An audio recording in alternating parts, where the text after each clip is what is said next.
The moment my son shoved my chair backward at Christmas dinner, the entire table went silent.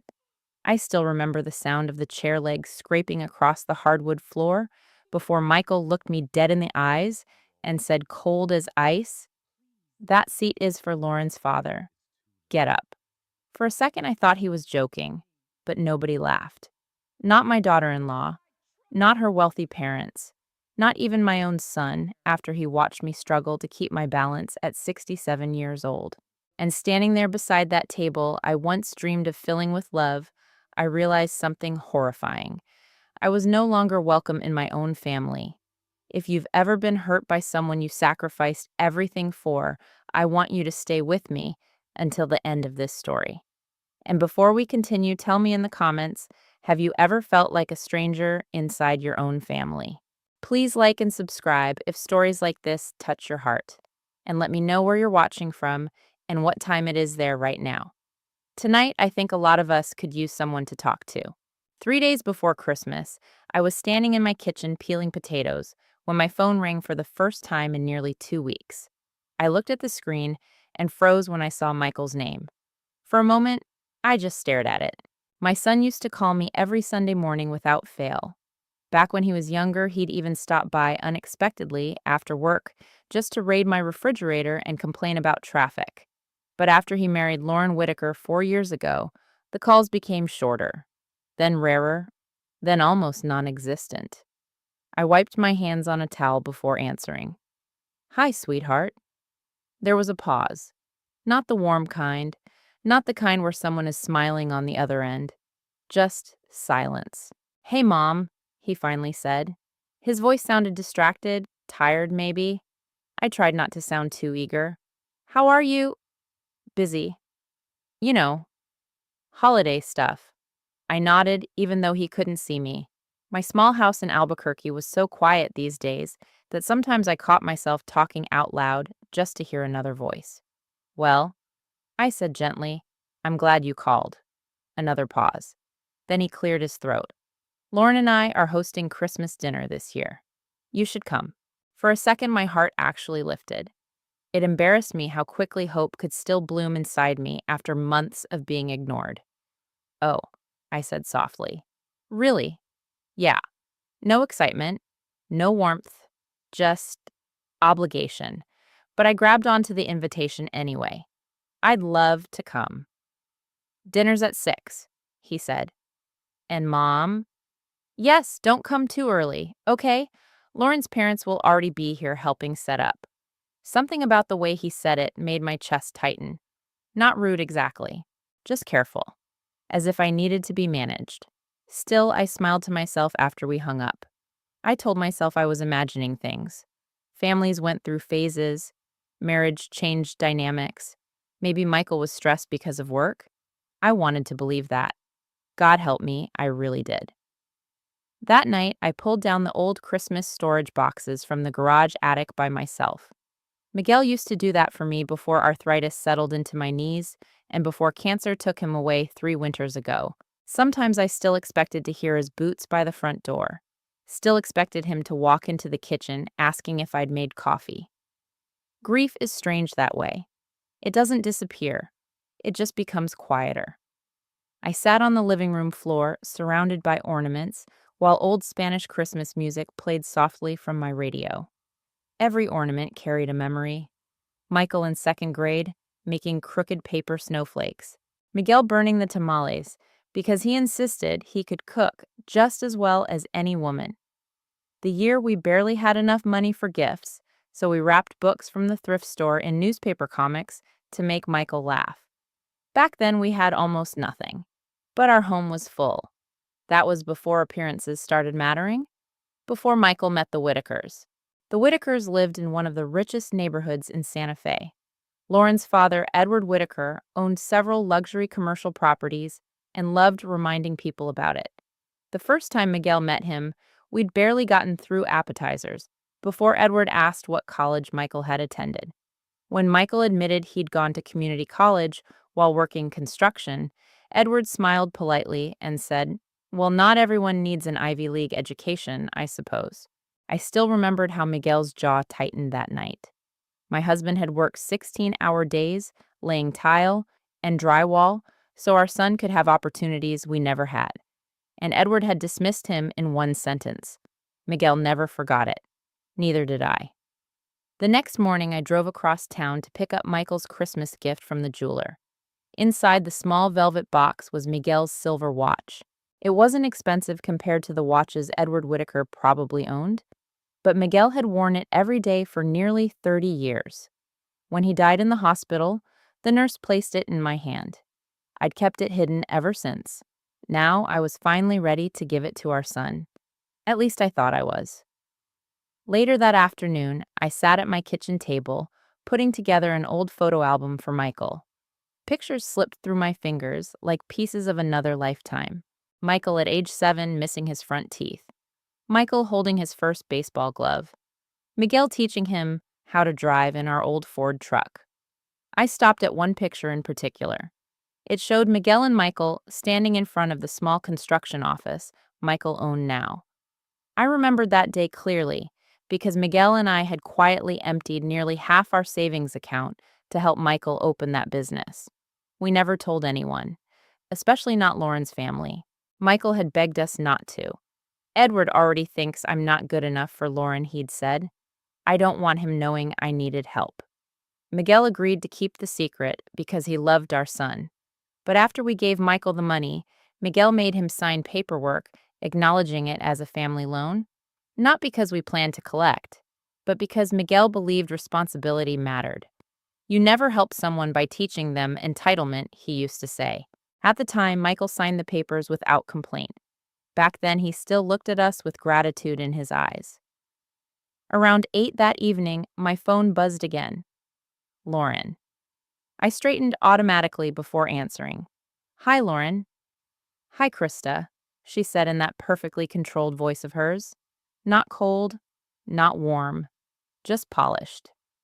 I wanted to go over Christmas dinner logistics really quickly. Logistics? As if I were a catering delivery. Of course, I said. There'll be a few business associates stopping by before dinner, so parking may be tight. And my mother's very particular about table arrangements this year. I frowned slightly. Table arrangements? Yes. We're trying to keep things formal. Something in her tone made me suddenly feel self-conscious about everything from my old winter coat to the wrapped gifts sitting beside the couch. Then she added casually, and please don't bring any homemade food this time. My mother already hired a chef. I looked down at the fresh masa dough resting on my kitchen counter.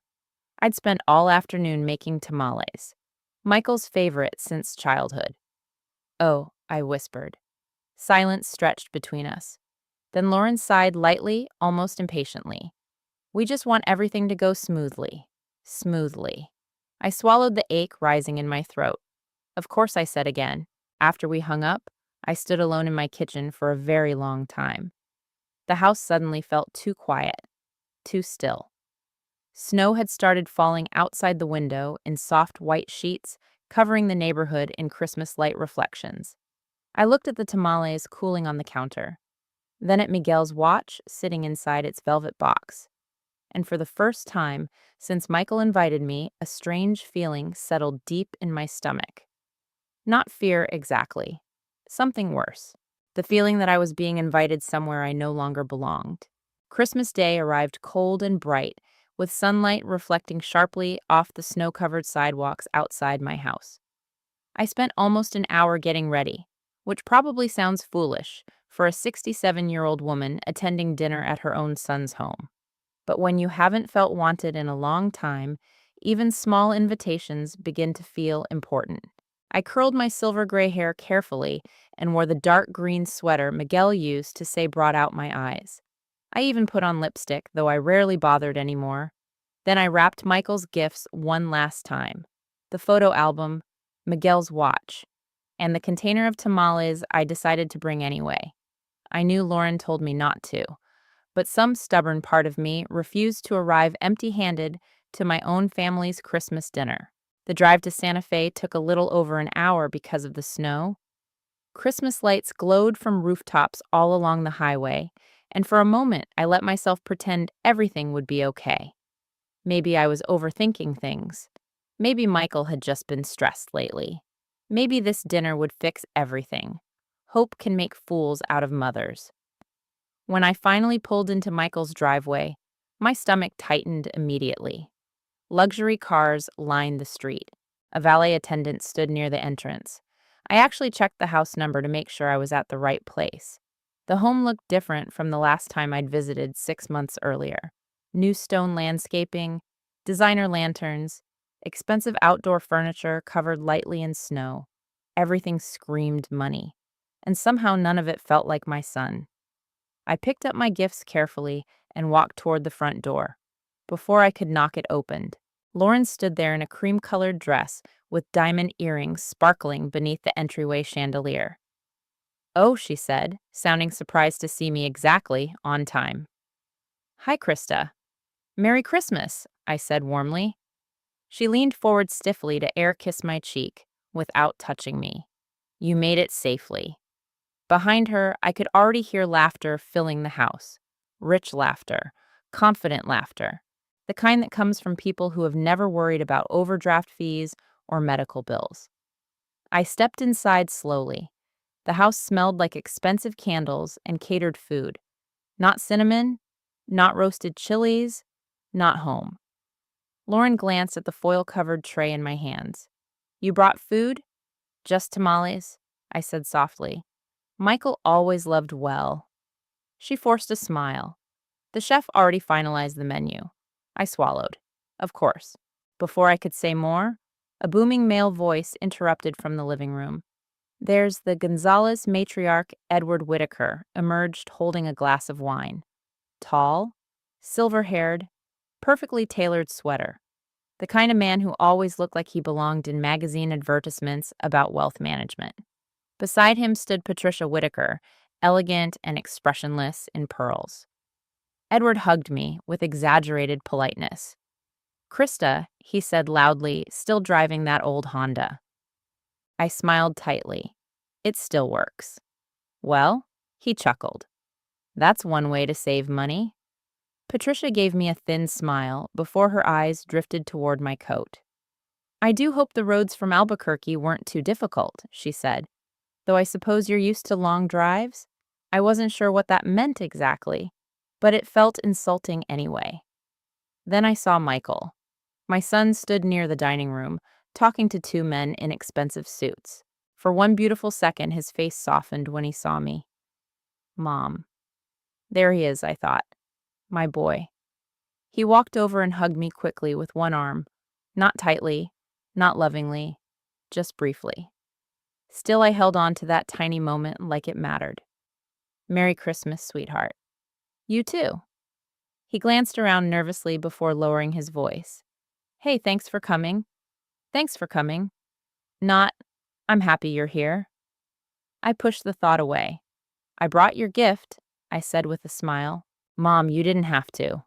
I wanted to." Before he could answer, Edward called him back toward the businessmen. Michael immediately turned away. "I'll be right back." And just like that, I was standing alone again. I spent the next hour feeling like an accidental guest at someone else's party. Every conversation seemed to circle around investments, luxury vacations, and people I didn't know. Lauren floated effortlessly through the room, refilling wine glasses, while Patricia complimented the catering. Nobody asked about my life.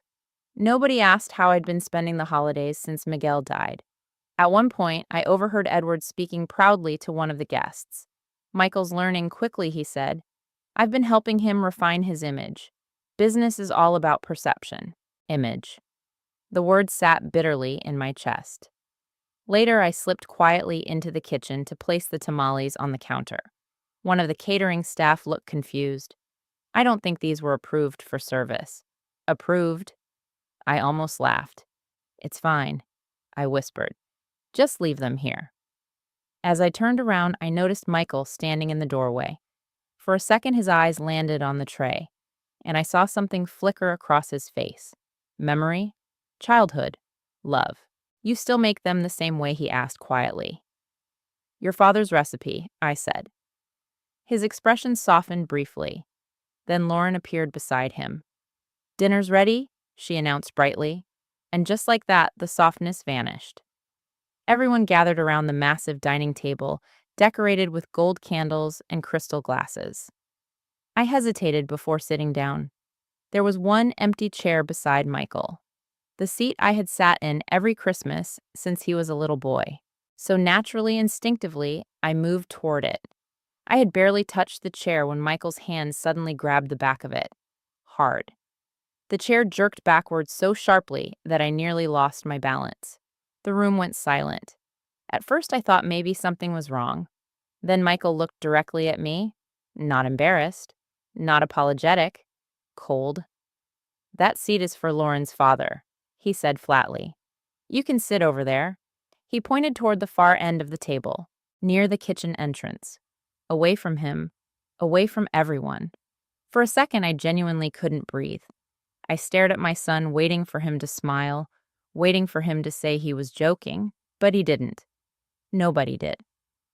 Lauren adjusted her napkin silently.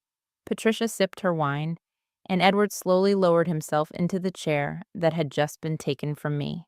My chair. The chair beside my son. The chair beside family. Heat rushed into my face so quickly I thought I might faint. My voice cracked. I didn't realize. Michael avoided my eyes. It just makes more sense this way. Makes more sense. As if love could be rearranged like table decorations. As if mothers became disposable once richer people arrived. I became painfully aware of every tiny sound in the room. Silverware clinking, fire crackling, someone coughing awkwardly. Nobody spoke. Nobody defended me. And somehow that silence hurt worse than the humiliation itself. I nodded slowly because I refused to cry in front of those people. Refused. So I picked up my napkin with shaking hands and walked toward the lonely chair waiting at the far corner of the table. The servant's seat. That's what it felt like. As I sat down, Edward smiled comfortably beside my son, while Michael immediately began discussing business with him again. Like nothing had happened. Like pushing his widowed mother aside on Christmas was perfectly normal. And sitting there at the edge of that glowing holiday table, surrounded by expensive strangers and my own silent child, I realized something devastating. The Whitakers hadn't taken my place in Michael's life overnight. They had been slowly replacing me for years, and I had been too blinded by love to see it happening. I don't remember leaving the dining room. To this day, the entire moment feels blurred around the edges, like a nightmare. My mind tried to soften out of mercy. I remember the sound of forks scraping plates, Edward laughing at something Michael said, Lauren smiling politely at her mother, and me, sitting there at the far end of the table, staring at a flickering candle while my food went cold. Nobody looked at me. Not really. I could have disappeared completely, and I honestly don't think anyone at that table would have noticed for several minutes. At one point, Michael glanced toward me briefly. Our eyes met, and instead of shame, I saw irritation, as if my hurt feelings were inconveniencing him. That was the moment something cracked inside me. Not loudly, quietly, like ice splitting beneath heavy weight. I stayed through dessert because dignity sometimes means surviving humiliation without giving cruel people the satisfaction of seeing you break. But the second coffee was served, I stood up. "I should head home," I said softly. Lauren barely looked up. Already Edward checked his watch dramatically. "Well, Albuquerque is quite a drive," Patricia added, "especially at your age." I waited for Michael to say something. Anything. "Stay a little longer. I'll walk you out." "I'm sorry." Instead, he simply nodded. "Drive safe. Drive safe." That was all my son had left for me after publicly humiliating me on Christmas. I picked up my coat slowly because my hands had started trembling.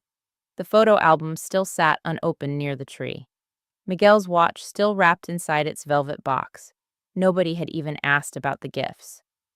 As I reached the front door, Michael finally followed me into the hallway. For one weak, hopeful second, I thought maybe he'd come to apologize privately.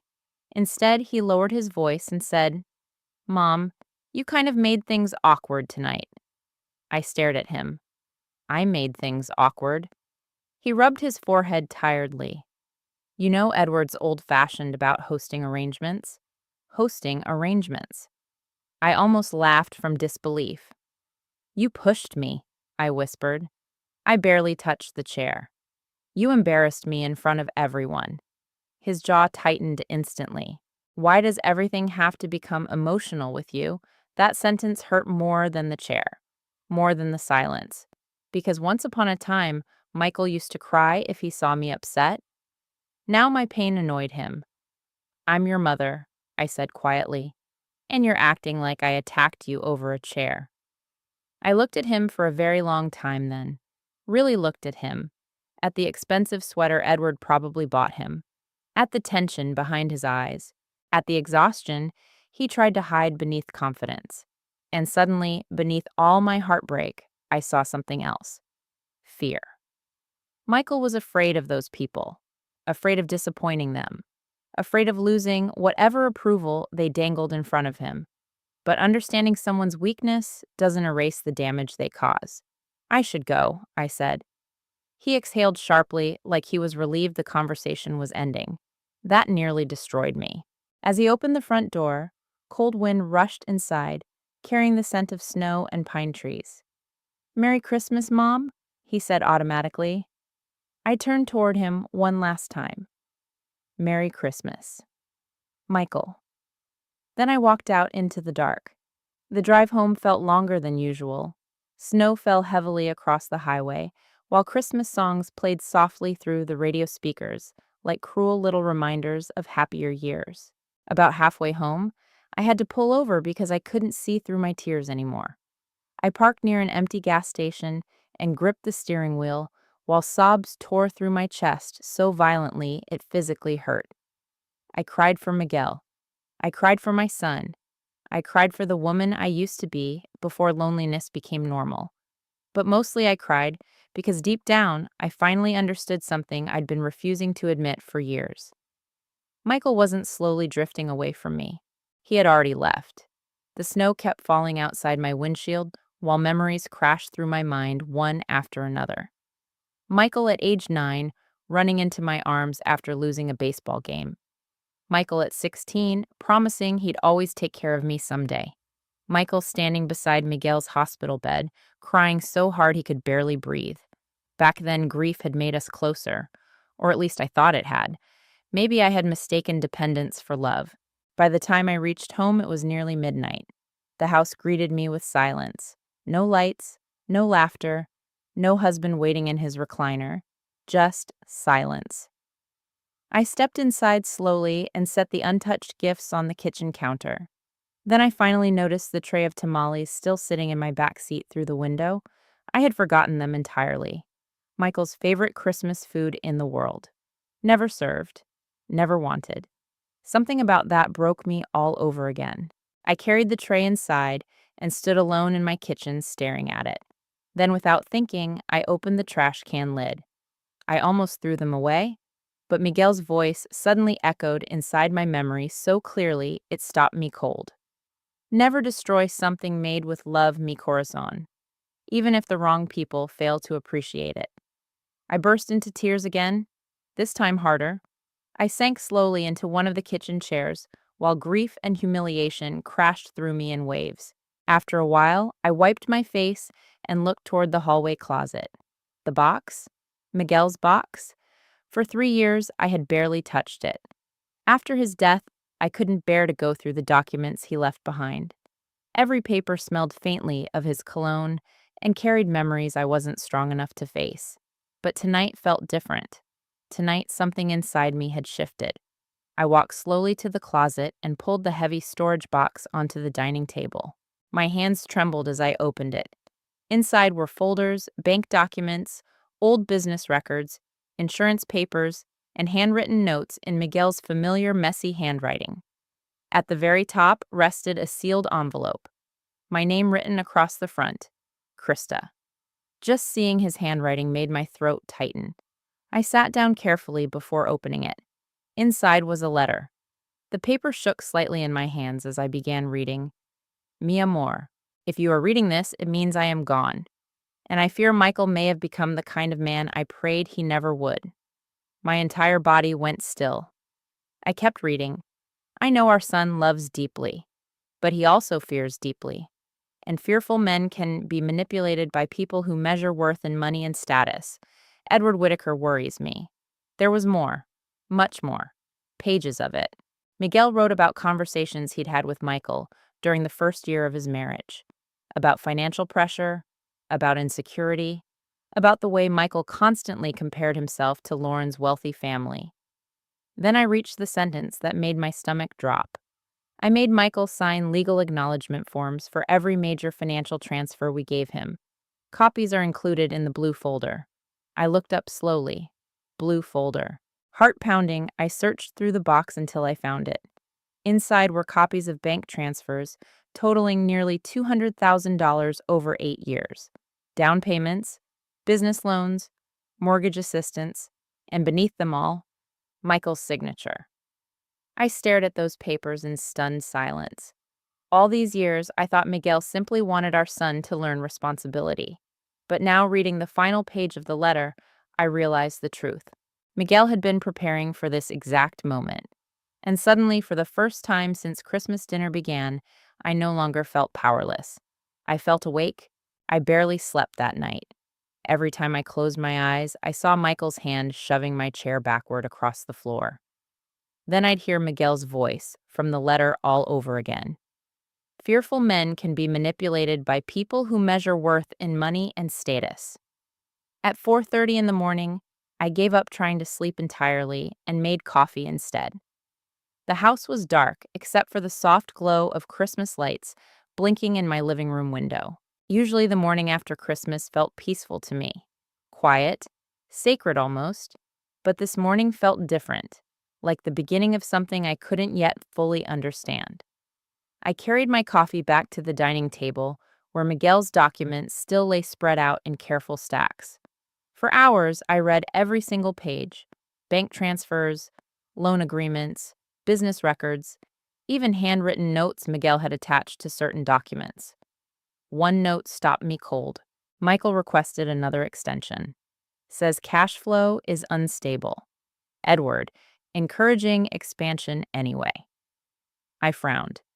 Another page revealed a large transfer from Miguel's retirement account 6 years earlier, the exact year Michael bought his current home in Santa Fe. $120,000. My breath caught. I remembered that year clearly. Michael had told us the Whitakers were helping with the house purchase.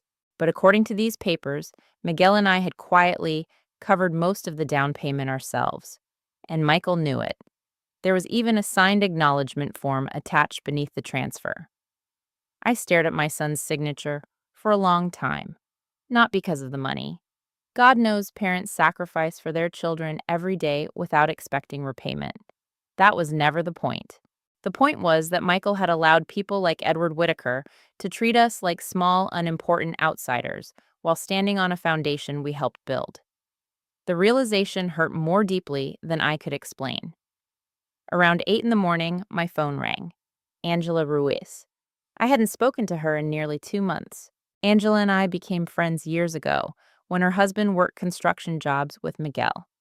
Unlike most lawyers, Angela never acted superior to ordinary people. She still lived in the same modest neighborhood, despite becoming one of the most respected attorneys in Albuquerque. Krista, she answered immediately after I picked up. Merry Christmas, honey. I almost laughed at the irony. Merry Christmas? She paused. What happened? That was Angela. She always knew. I tried to answer calmly, but the second I opened my mouth, tears started sliding down my face again. By the time I finished telling her everything, nearly 20 minutes had passed. Silence filled the phone line for a moment. Then Angela said quietly, "That boy's father would be heartbroken." I looked toward Miguel's letter sitting beside me. He already knew something like this might happen. What do you mean? So I told her about the documents, the loans, the signed papers, the trust records. Another long silence followed. Finally, Angela said, "Don't touch anything. I'm coming over." 2 hours later, she sat across from me at my kitchen table, wearing jeans, boots, and a heavy winter coat, while carefully reviewing the documents one by one. The deeper she read, the more serious her expression became. At one point, she removed her glasses slowly and looked at me. Krista, do Michael and the Whitakers know about all of this? I don't think so. And Miguel never told you the full details. I shook my head. He said he wanted to protect me if anything ever happened to him. But after he died, I couldn't bring myself to go through the paperwork. Angela leaned back in her chair thoughtfully. Your husband was smarter than people realized. I smiled sadly. He usually was. Angela tapped one of the folders. These aren't informal family gifts. Legally speaking, many of these transfers were documented as loans and protected financial interests. My stomach tightened. What does that mean exactly? It means, she said carefully, you have far more leverage than Michael probably realizes. I hated hearing the word leverage connected to my son. Even after everything that happened, part of me still wanted to protect him. Angela seemed to notice. Krista, she said gently, you need to stop thinking like a guilty mother for 5 minutes and start thinking like a woman who's being taken advantage of. I looked down at my coffee. I never cared about the money. I know that. Then why does this feel so ugly? Because betrayal always does. Her words settled heavily between us. Angela continued flipping through the documents until she suddenly stopped. Wait. She pulled out a thin folder, tucked near the bottom of the box. Inside were property records connected to Michael's house. Angela's eyebrows lifted slightly as she read, well now. What she handed me the page. At first I didn't understand what I was looking at. Then slowly the legal wording began making sense. Miguel had structured part of the down payment assistance through a protected family lien arrangement, not full ownership, but enough legal interest to matter, enough to prevent certain refinancing actions without acknowledgement. My heart began pounding. Michael never mentioned this. I'm guessing Edward doesn't know either, Angela said quietly. Can they remove it? Not without dealing with you first. I stared at the papers in stunned silence. All these years, I thought Miguel had simply been cautious. Now I realized he'd been preparing for war, and somehow that realization terrified me, because Miguel had loved our son more than anything in this world. If even he believed Michael might someday betray us, what had he seen that I refused to? Angela softened her voice. Tell me honestly. When did Michael start changing? I thought about that for a long moment. The engagement, I finally whispered. Angela nodded slowly. That tracks. I looked confused. She sighed.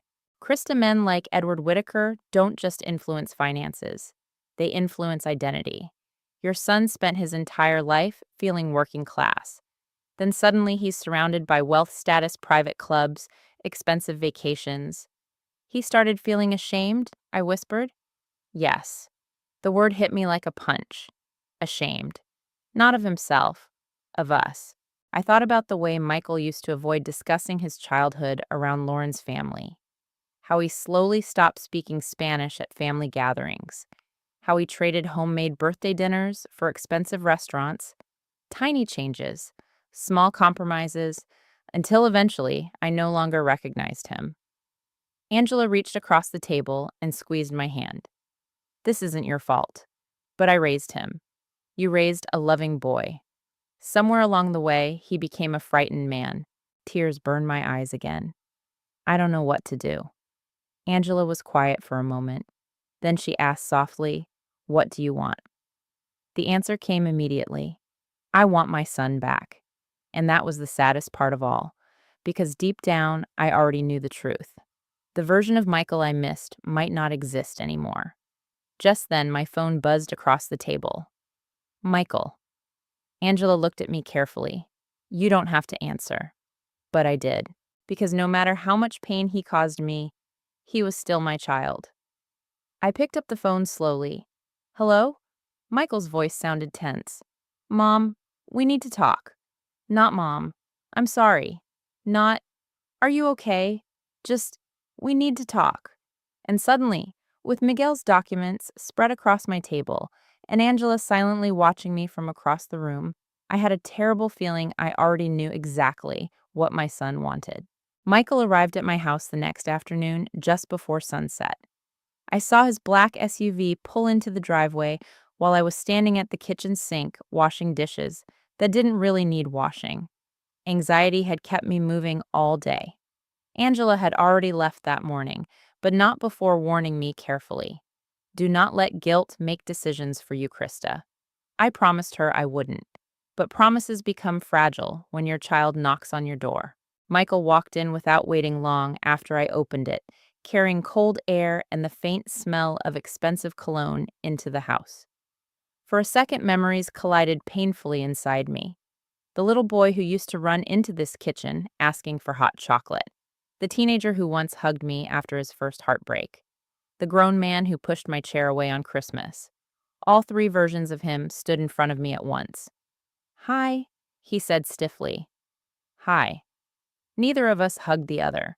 That alone told me how broken things had become. "You want coffee?" I asked automatically. "Sure."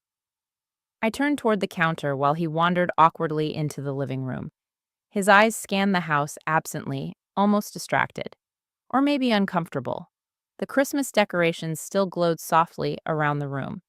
Miguel's old ornaments hung from the tree beside handmade decorations Michael created as a child. I wondered if he even noticed them anymore. When I carried the mugs into the living room, Michael remained standing.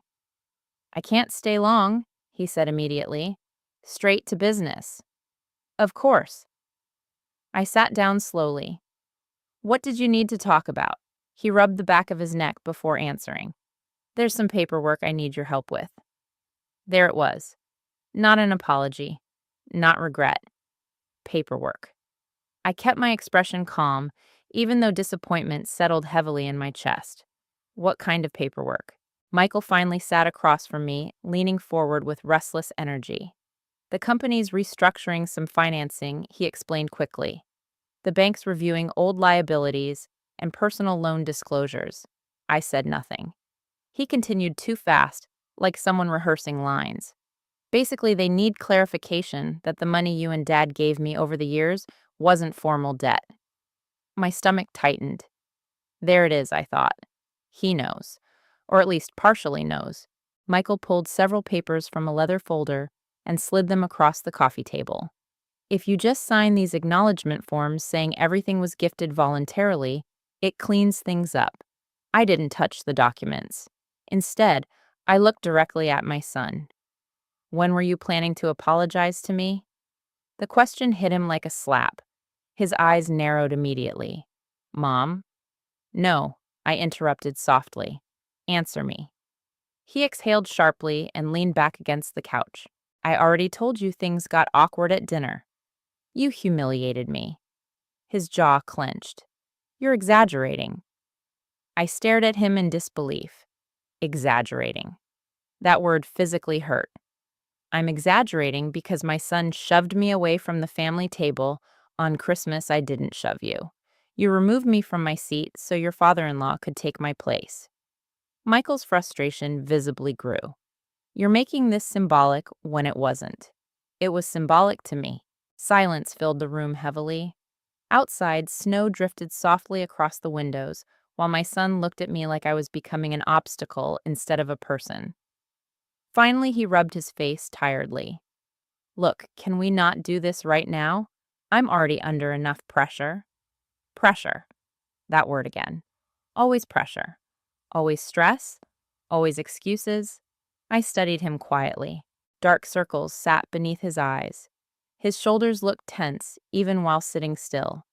There was a nervousness in him I hadn't fully noticed before Christmas. Not confidence. Desperation. "What's going on with the business?" I asked suddenly. His head snapped up. "What, you heard me. Nothing's going on. Michael." His expression hardened immediately. "Why are you asking?" "Because your father warned me," I thought. "Because I'm finally paying attention." Instead, I answered carefully. "You seem scared." That offended him instantly. "I'm not scared." "Then why do you look miserable every time Edward's around?" The room went completely still. Michael's eyes flashed with anger. You don't understand how business works. Then explain it to me. He stood abruptly and began pacing. You think everything is simple because you and Dad spent your whole lives settling for less. The words landed like a knife, but I stayed silent. Maybe because deep down, I sensed this wasn't really about me anymore. This was about the war happening inside him. Michael continued pacing while emotion slowly cracked through his controlled voice. Do you know what it's like being around people like the Whitakers? People who built real wealth, real influence. Your father built everything we had with his own hands. That's not the same. I flinched slightly. Michael saw it. For one brief second, guilt crossed his face. Then pride buried it again. You have no idea how humiliating it feels walking into those rooms sometimes. He muttered, everybody judging where I came from, how I talk, what school I went to. Suddenly, I understood something painful. Michael wasn't chasing wealth. He was chasing worth. And Edward Whittaker knew exactly how to exploit that hunger. What does Edward want from you? I asked quietly. Michael stopped pacing instantly. Nothing. Michael, he's helping me expand the company? At what cost? His silence answered me. Slowly, I leaned forward. What aren't you telling me? He looked away toward the darkened window. The market shifted this year, he admitted reluctantly. A couple commercial projects stalled. Cash flow got tight. How tight? He hesitated too long. Michael, we're leveraged. Fear crawled slowly into my chest. How leveraged, he finally looked at me. Edward connected me with private investors. My stomach dropped. Private investors rarely meant anything good when desperation entered the equation. And now, they want reassurance. What kind of reassurance? Michael grabbed the paperwork off the table again. This kind. Finally. The truth. You need me to erase the debt records. They're family transfers, Mom. They were documented loans. Dad only did that for tax reasons. No, I said quietly. Your father did it because he believed responsibility matters. Michael's expression darkened immediately. Jesus Christ. Are we really doing this? After everything I'm carrying right now? I looked at him carefully. How bad is it? For the first time since arriving, genuine fear finally surfaced in his eyes. Not anger. Fear. If this financing falls apart, he admitted softly, I could lose everything. My heart broke a little hearing that, because beneath all the arrogance and cruelty, I suddenly saw my little boy again, terrified, drowning, desperate not to fail. And then he delivered the final blow. Lauren's pregnant. The room went silent. I stared at him. What? He nodded slowly. We found out 2 weeks ago. Emotion crashed through me instantly. A baby? My grandchild. For one beautiful second, pure joy tried to rise inside me. But Michael kept talking. We're trying to stabilize things before the baby comes. That's why I need you to sign. And just like that, the joy collapsed into pain. Even this moment, even this miracle, had become a negotiation. I looked down at the papers in my lap while tears burned behind my eyes. You came here to use your unborn child to pressure me. That's not fair. Isn't it? He looked exhausted now. Mom, please. I'm trying to protect my family. I lifted my eyes slowly to meet his. And what do you think your father and I spent our entire lives doing? That silenced him. For a moment, neither of us spoke. Then quietly, almost pleadingly, Michael said something that revealed the real truth underneath everything. You don't understand what happens if Edward pulls out now. Not if the bank refuses, not if the business struggles. If Edward pulls out, that was the leash around my son's neck. And suddenly I realized something terrifying. Edward Whittaker wasn't helping Michael succeed. He was making sure Michael could never survive without him. After Michael left that evening, I sat alone in my living room for nearly an hour without turning on a single light. Snow drifted quietly outside the windows, while darkness settled around me like another layer of grief. Pregnant. I was going to be a grandmother. Under different circumstances, I would have cried from happiness. Miguel would have danced around the kitchen, pretending not to cry, while secretly crying harder than anyone. He used to dream about grandchildren constantly. Little Gonzales babies running around this house, he'd say with a grin. But now even that beautiful news felt tangled in manipulation and fear. I kept hearing Michael's voice in my head. I'm trying to protect my family, as if I weren't family anymore. Around 9 o'clock, my phone buzzed with a text message from him. Can you please look over the paperwork tonight? The bank timeline is tight. No apology, no acknowledgement of what he'd done to me. Just pressure. I set the phone face down on the coffee table without responding. Then I finally turned on the lamp beside Miguel's old recliner and stared at the stack of documents Michael left behind.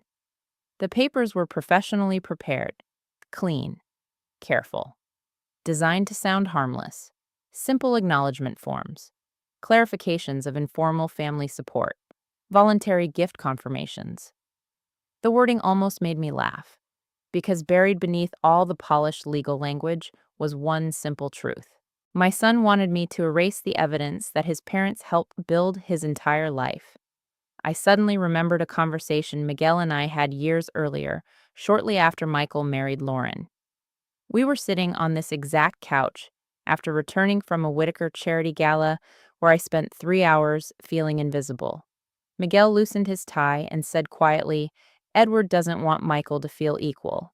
He wants Michael to feel grateful. At the time, I thought my husband was overreacting. Now I realized he saw the danger long before I did. The next morning, Angela returned to review the documents Michael brought over. She barely made it halfway through the first page before snorting in disbelief. Oh, this is slick. What does that mean? It means somebody paid expensive lawyers to make financial surrender sound polite. I rubbed my forehead tiredly. So, if I sign, you effectively weaken your legal protections significantly. I looked toward the window. And if I don't, Angela hesitated, then Michael probably loses whatever financing Edward promised him. Pain twisted sharply through my chest, because despite everything, I still didn't want my son destroyed. Angela seemed to read my thoughts immediately. Krista listened to me carefully, she said firmly. Protecting someone from consequences is not the same thing as loving them. I looked down silently. He humiliated you publicly, she continued, then came here demanding financial favors without remorse. That's not desperation alone. That's entitlement. The word stung because it was true. I hated that it was true. My phone rang again around noon. Michael, I answered slowly. Hello? His voice sounded impatient immediately. So what? The paperwork. I'm still reviewing it. A long exhale came through the phone. Mom, this isn't complicated. It feels complicated to me. You're making this harder than it needs to be. There it was again. My emotions, my pain, my hesitation, always an inconvenience. I spoke carefully. Michael, did you ever plan to tell Lauren's family that your father and I funded most of your house silence? Then finally, that's not relevant. It's relevant to me. Why I almost laughed from heartbreak. Because I mattered once, I wanted to say. Because your father worked himself sick to help you. Because you let another man sit in his place at Christmas. Instead, I asked quietly, does Edward even know Michael's tone sharpened instantly? Don't start this. That's not an answer. He knows enough. Enough. Not the truth, just enough. And suddenly, everything became painfully clear. Michael had spent years building a fake version of himself around the Whitakers. A self-made businessman. A rising success story. A man who belonged beside wealthy people. And now the truth threatened the entire illusion. You're ashamed of us, I whispered before I could stop myself.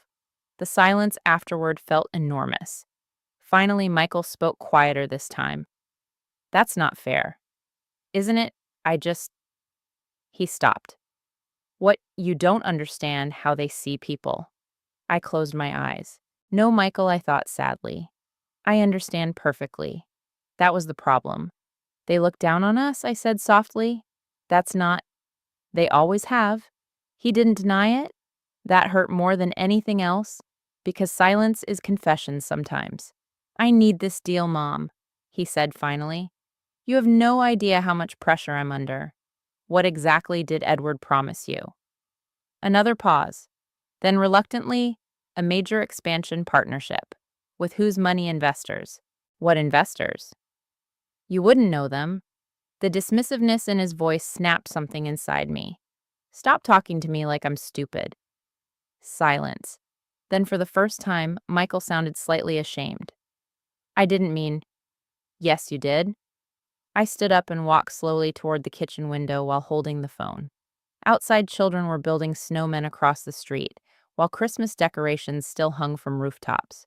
Ordinary families, ordinary love. I wondered what that felt like now. Your father used to work 18 hours a day, I said quietly. Do you remember that, Mom? He destroyed his back carrying drywall because he wanted you to have opportunities he never had? I know. Do you? My voice cracked slightly because the man sitting at that Christmas table acted embarrassed by where he came from. Michael's breathing grew heavier on the line. You think I wanted things to happen like that? You let them happen. That's easy for you to say. His sudden anger startled even him. You don't know what it's like trying to survive in those rooms. One wrong move, and people treat you like trash. The irony nearly took my breath away, because that was exactly what he'd done to me. I lowered myself slowly into a kitchen chair. And what do you think you did to me on Christmas silence? Long silence. For one tiny second, I thought maybe he finally understood. Then he ruined it. Can we please stay focused on the paperwork? I actually laughed. Not because anything was funny, because heartbreak sometimes reaches a point where laughter becomes the only thing keeping you from collapsing. You still don't get it, I whispered. Mom, no. Listen to me now. My voice surprised even myself. Calm, steady, strong. For years, I kept making excuses for you because I thought pressure was changing you. But pressure doesn't create character, Michael. It reveals it. He went quiet immediately. I raised you to protect people weaker than you, I continued softly. Not humiliate them to impress richer ones. You think this is about impressing Edward? I think you're terrified he'll stop approving of you. His breathing sharpened again. Then suddenly, quietly, he said something that revealed more truth than he intended. You have no idea what happens if he walks away now. Fear. Real fear. Not pride. Not arrogance. Fear. I closed my eyes slowly. Edward Whittaker wasn't helping my son. He owned him. And for the first time since Christmas dinner, I felt something dangerous rising beneath my heartbreak. Anger. Not loud anger. Not revenge. Something colder. The kind that appears when a woman finally realizes kindness has been mistaken for weakness. Michael, I said quietly, I'm not signing anything right now. What I need time? You don't understand. No, I interrupted firmly. You don't understand. His voice hardened instantly.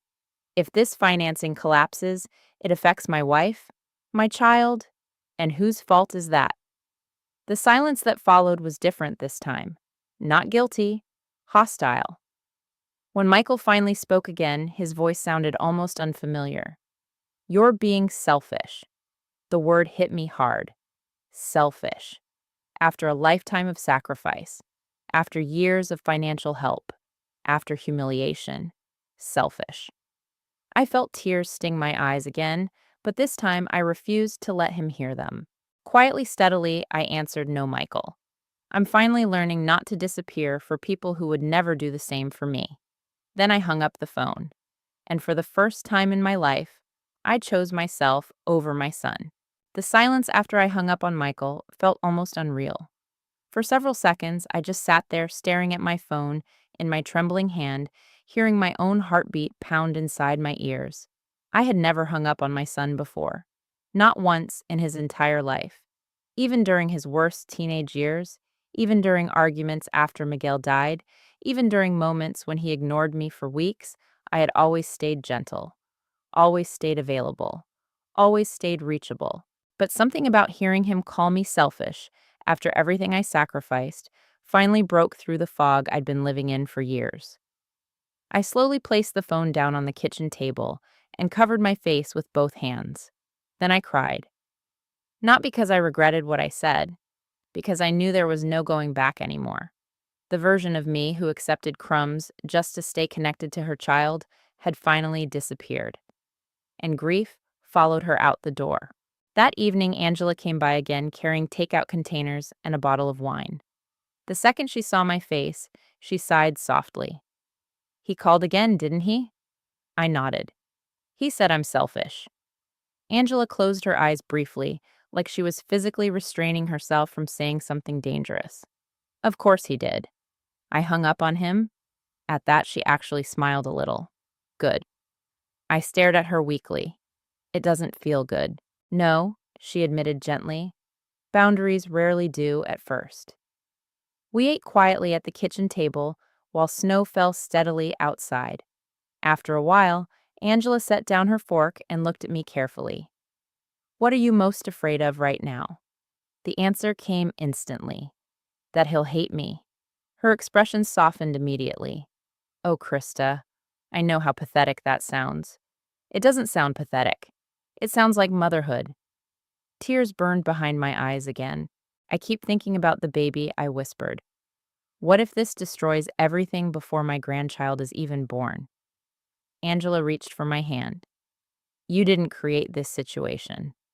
"But I could fix it." With a signature, I looked away silently. Angela leaned back slowly. "Let me ask you something. If Miguel were sitting here right now, what would he tell you to do?" The answer hit me before I could stop it. He'd tell me to stop rescuing Michael from consequences. Exactly. I closed my eyes, because that was the truth I'd been avoiding. Miguel loved our son fiercely, but he never confused love with surrender. I did. The next morning, things got worse. I woke up to 6 missed calls from Michael and 3 text messages. "Please answer. Edward's people need confirmation today. Mom, stop doing this." That last message sat in my chest like a stone. Stop doing this, as if I created the situation, as if I pushed myself away from the Christmas table, as if I forced him into debt and dependency. I didn't answer. Around noon, my church friend Linda called. At first, her voice sounded hesitant. "Krista, honey, are you all right?" Something in her tone immediately put me on edge. "Yes." "Why?" A pause. Then carefully, I saw Lauren's Facebook post. My stomach dropped. "What post?" Linda hesitated again. "She didn't mention your name directly, but people know who she means." Cold dread spread slowly through my body. After we hung up, I opened Facebook for the first time in weeks. And there it was. A long, emotional post from Lauren about toxic family members who weaponize money against young families during the holidays. My hands started shaking immediately.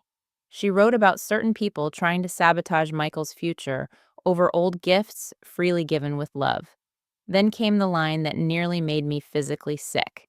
Some mothers would rather control their sons than see them build independent lives. Hundreds of comments filled the post. "Praying for you both. So sad when parents become manipulative. Protect your peace. Toxic mothers hate losing control." I stared at the screen in complete disbelief. These people didn't know me. They didn't know Miguel. They didn't know the sacrifices behind those documents. But suddenly, I had become the villain in a story carefully designed to destroy me. My chest tightened so badly I had to sit down. Then another comment caught my eye. Patricia Whitaker had replied publicly. "Some people confuse sacrifice with ownership." That one shattered me, because it revealed exactly how they saw us. Not loving parents, not family, just embarrassing working class people clinging to relevance through money. I shut the phone off completely after that. For nearly an hour, I sat motionless in my living room while humiliation burned through me all over again. First Christmas dinner. Now this. I suddenly understood something terrifying. Lauren and the Whitakers weren't trying to solve a financial problem anymore. They were trying to pressure me socially, emotionally, publicly, and worst of all, Michael was allowing it. Around 3 that afternoon, Angela showed up unannounced again. The second she walked in and saw my face, she knew. What did they do? I handed her my phone silently. She read the post once, then again, then her expression turned cold, in a way I'd never seen before. Oh, absolutely not. I sat curled beneath a blanket on the couch. I feel sick. You should feel angry. I feel humiliated. Angela sat beside me. Krista, listen carefully to me right now. Public manipulation only works when the victim stays ashamed. I looked at her weakly. I don't want a war.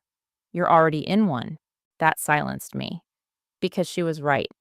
The war had started the moment Michael decided his mother's dignity was negotiable. Angela kept scrolling through the comments with growing disbelief. Look at this, she muttered. They're building a narrative. What does that mean? It means they're preparing to discredit you emotionally before this financial situation escalates. Fear crawled up my spine. You think this could become legal? I think Edward Whittaker plans ahead. That terrified me, because Miguel used to say the same thing. I suddenly remembered something else from Christmas dinner. The way Lauren held her phone during parts of my conversation with Michael near the hallway. A terrible thought hit me instantly. She recorded me. Angela looked up sharply. What? At Christmas. And maybe during Michael's visit, too. Angela's expression darkened immediately. Did you say anything threatening? No. Anything unstable? No. Then let them record. I looked at her uncertainly. What if they twist things they already are? That was true. And somehow hearing it aloud made something inside me harden slightly. Not bitterness. Clarity. For the first time in weeks, I stopped asking how to make everyone love me again. Instead, I asked a different question. Why am I begging for dignity from people determined to strip it away? Angela squeezed my hand again. You know what scares controlling people most? What? When the person they underestimated finally stops apologizing. I looked down at my wedding ring, still resting on my finger after all these years.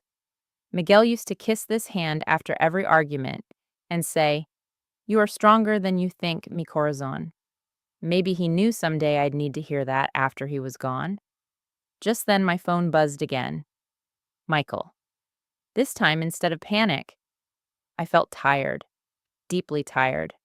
I answered slowly. What? His voice sounded furious immediately. Why are you ignoring Lauren's messages? I blinked in disbelief. Not Mom. Are you okay? Not. This got out of hand. No. Why are you ignoring Lauren? I closed my eyes, and for the very first time in my life, I realized something heartbreaking. My son wasn't calling as my child anymore. He was calling as Edward Whittaker's representative. I held the phone against my ear while Michael waited impatiently for an answer. Outside my living room window, the snow had finally stopped falling, but the sky remained heavy and gray over Albuquerque. Everything felt cold lately, even my own son's voice. Well, he snapped. Why are you ignoring Lauren? I stared ahead blankly. Because she publicly humiliated me, I thought. Because she turned strangers against me. Because your wife decided my pain was a public relations problem. But somehow the words came out calmer than I expected. She lied about me online. Michael exhaled sharply. She didn't name you. Oh, please. She's upset. So am I. That's different. The sentence landed so fast I almost missed it. Different. Lauren's feelings deserve protection. Mine deserved management. I leaned back slowly against the couch. How exactly is it different? Michael silenced. Then came the answer that told me everything. You know how emotional she gets. I closed my eyes. There it was again. Women like Lauren were emotional. Women like me were inconvenient. She's pregnant, he continued. Stress isn't good for her right now. A bitter ache spread through my chest. I already loved that unborn child fiercely. And somehow they kept using that baby like a shield against accountability. Quietly, I asked, "Do you think stress has been good for me?"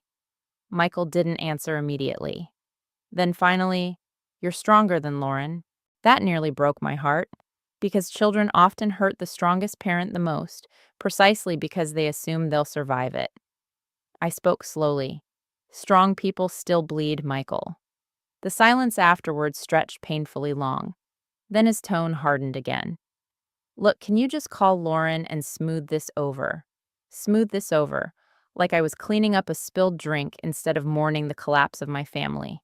"I'm not apologizing for protecting myself. You're blowing this completely out of proportion." I laughed softly in disbelief. "You pushed me away from the Christmas table. Oh my God, not this again." The exhaustion in his voice stunned me. Not guilt, exhaustion.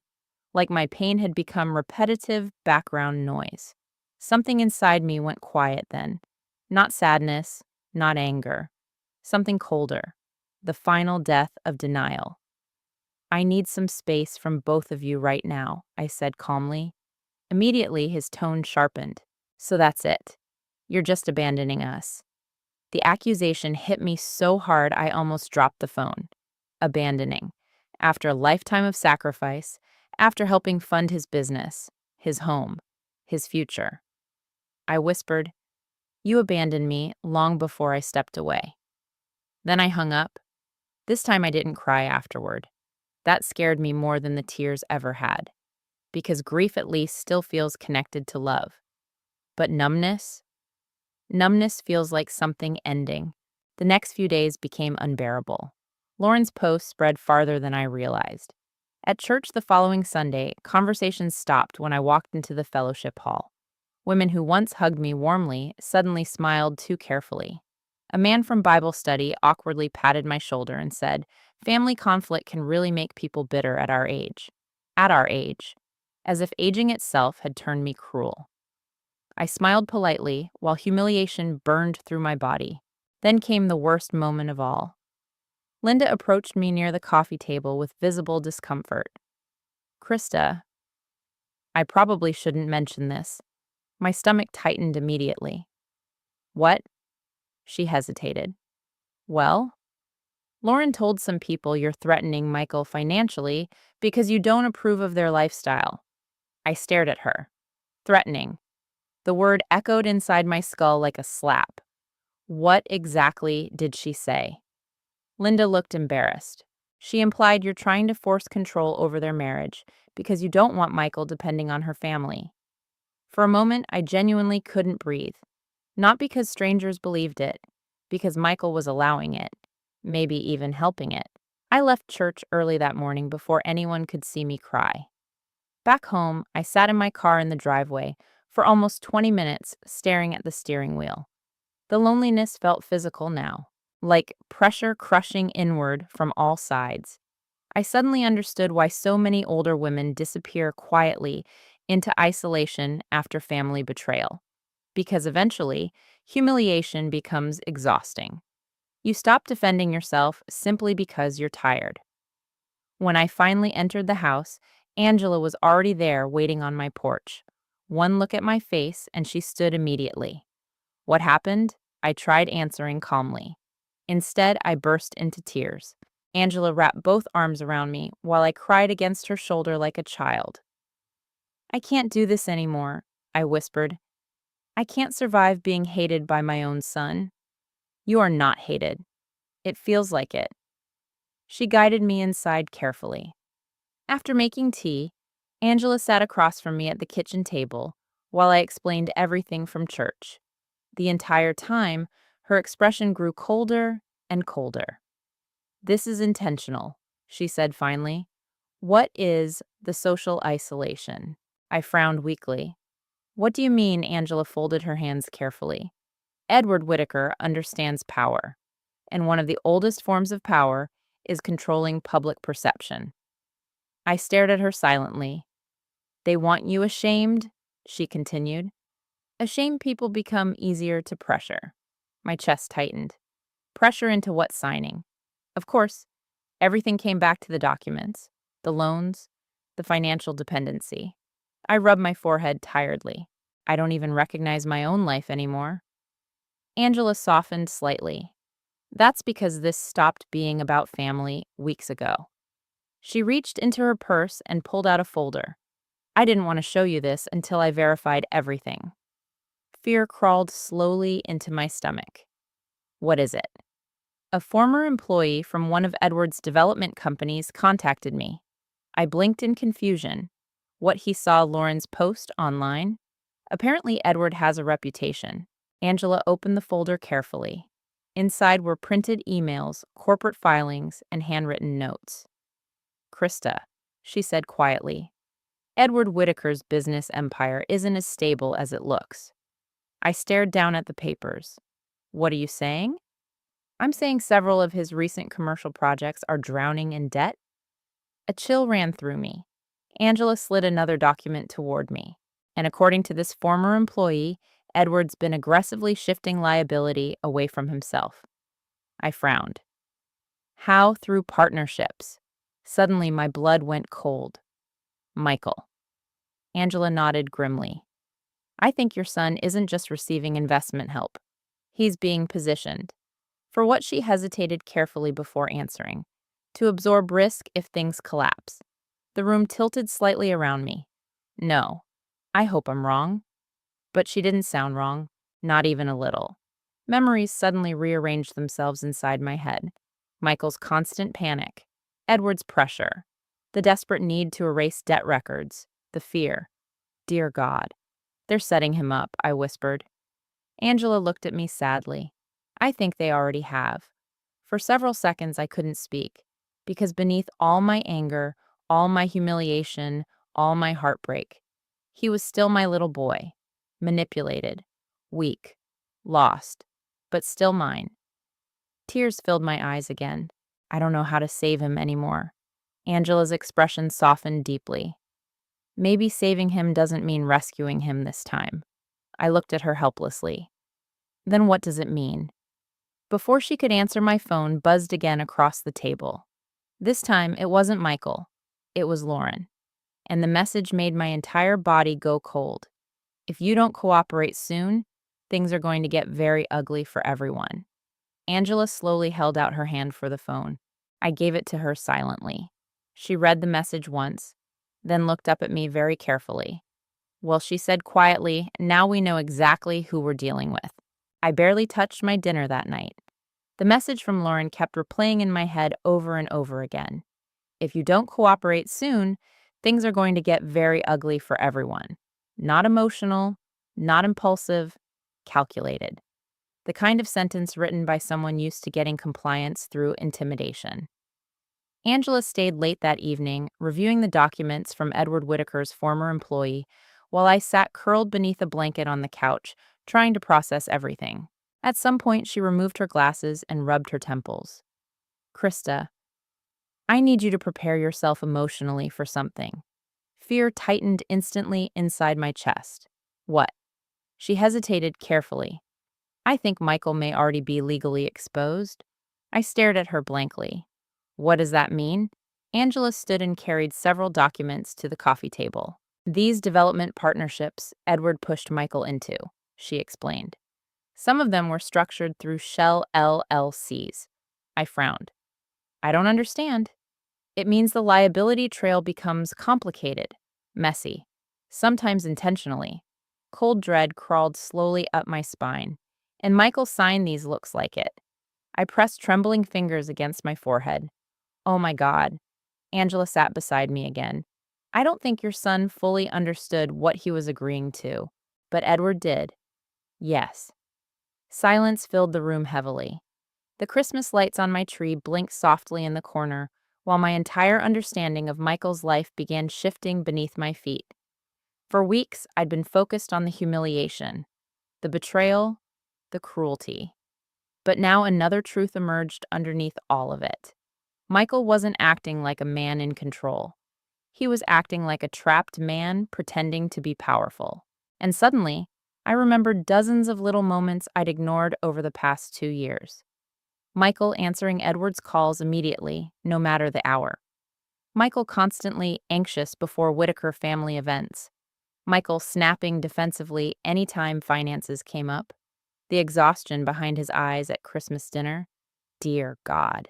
He wasn't becoming Edward Whitaker. He was being consumed by him. Still, none of that erased what he'd done to me. That was the painful contradiction tearing me apart inside. A mother can recognize her child's suffering and still bleed from the wounds they caused her. Around 10 o'clock that night, Angela's phone rang. She glanced at the screen and frowned. It's the former employee. She stepped into the kitchen to answer privately while I remained frozen on the couch. Several minutes later, she returned looking more serious than before. "What is it?" I whispered. Angela sat down slowly. He confirmed something. Fear tightened in my throat. What Edwards Company is under quiet federal review related to investor disclosures. My stomach dropped. Federal she nodded grimly. Nothing public yet, but apparently several projects are massively over-leveraged. I struggled to process the words, and Angela looked directly at me. Your son's name appears on multiple partnership agreements. For a moment, the room actually spun. I grabbed the arm of the couch to steady myself. No. Angela's voice softened immediately. Krista. He could go to prison, I'm not saying that, but it's possible. She hesitated too long. That was answer enough. Tears filled my eyes instantly. Not because Michael was innocent, not because he hadn't hurt me, because suddenly I saw the entire nightmare clearly. Edward Whitaker hadn't merely manipulated my son emotionally. He had built a cage around him financially, and Michael was so desperate for approval, he walked into it willingly. I started crying quietly. Angela moved beside me immediately. Hey, he's still my baby, I whispered through tears. No matter what he's done, he's still my baby. I know. I don't know how to stop loving him. You don't have to. That sentence settled deeply inside me. Love wasn't the problem. Surrender was. The next morning, I woke up to someone pounding on my front door. Not knocking, pounding. My heart jumped violently as I hurried down the hallway. Through the window, I saw Michael standing outside. The second I opened the door, he stormed inside. What the hell is going on? I blinked in shock. What? Why is Angela Ruiz investigating Edward? Cold realization hit me instantly. Edward was watching. Of course he was. Michael paced angrily across my living room, while snow melted off his expensive shoes onto my hardwood floor. You hired a lawyer against us. I stared at him. Do you hear yourself? You're turning this into some kind of war? No, I said quietly. Your wife and her family did that when they threatened me publicly. Michael dragged both hands through his hair in frustration. You don't understand what you're messing with. The fear in his voice chilled me. Not arrogance, fear, real fear. Then explain it to me, I demanded. He stopped pacing instantly. Silence. Then finally, it's complicated. I almost laughed. Complicated seems to be your favorite word lately. Michael looked exhausted now. Older somehow. I'm trying to fix things. By destroying me? That's not fair. No. My voice finally rose. You let your wife humiliate me online. You let strangers believe I'm some controlling monster. And now you're angry because I finally stopped protecting people who keep hurting me. His jaw tightened. You're making everything worse. Worse than being pushed away from my own family table on Christmas. Oh my God, not the chair again. The explosion startled both of us. For several seconds, silence crashed between us. Then quietly, painfully, I said, it was never about the chair. Michael froze. Tears burned behind my eyes again. It was about realizing my son cared more about impressing another man than protecting his own mother. His face changed instantly. Not angry anymore, cornered. I took a shaky breath. Your father spent his entire life building you up, and you let Edward Whitaker sit in his place like he mattered more. That's not what happened. Then what happened? Michael opened his mouth, closed it, because there was no answer. Finally, he looked away and muttered, "You don't understand the pressure I'm under." There it was again. Pressure. As if pressure explained cruelty. I stepped closer slowly. "What exactly is Edward threatening you with?" Michael's eyes snapped toward mine immediately. Too fast. Too defensive. And suddenly I knew. "He is threatening you," I whispered. Silence. Oh God. I watched my grown son crumble slightly right in front of me. "He says if this refinancing collapses, investors will panic," Michael admitted quietly. "Everything could implode." What does that mean? It means lawsuits, debt exposure, bankruptcy. And whose fault is that Michael looked genuinely miserable now? I didn't know how bad things were when I signed everything. My chest tightened painfully. "What did you sign?" "Partnership guarantees, development liabilities." Fear spread through me like ice water. "Michael, I thought it was temporary leverage. Edward said everybody structures deals this way." Of course he did. Manipulators always normalize danger before springing the trap. I suddenly remembered Miguel warning me years earlier. A desperate man will trust anyone who makes him feel important. Michael sank onto the couch and covered his face with both hands. For the first time in months, he didn't look arrogant. He looked terrified. And heartbreak flooded through me all over again. Because underneath the expensive clothes and cruel behavior, I could still see my little boy drowning. Quietly, I sat across from him. "Why didn't you tell me the truth?" He laughed bitterly into his hands.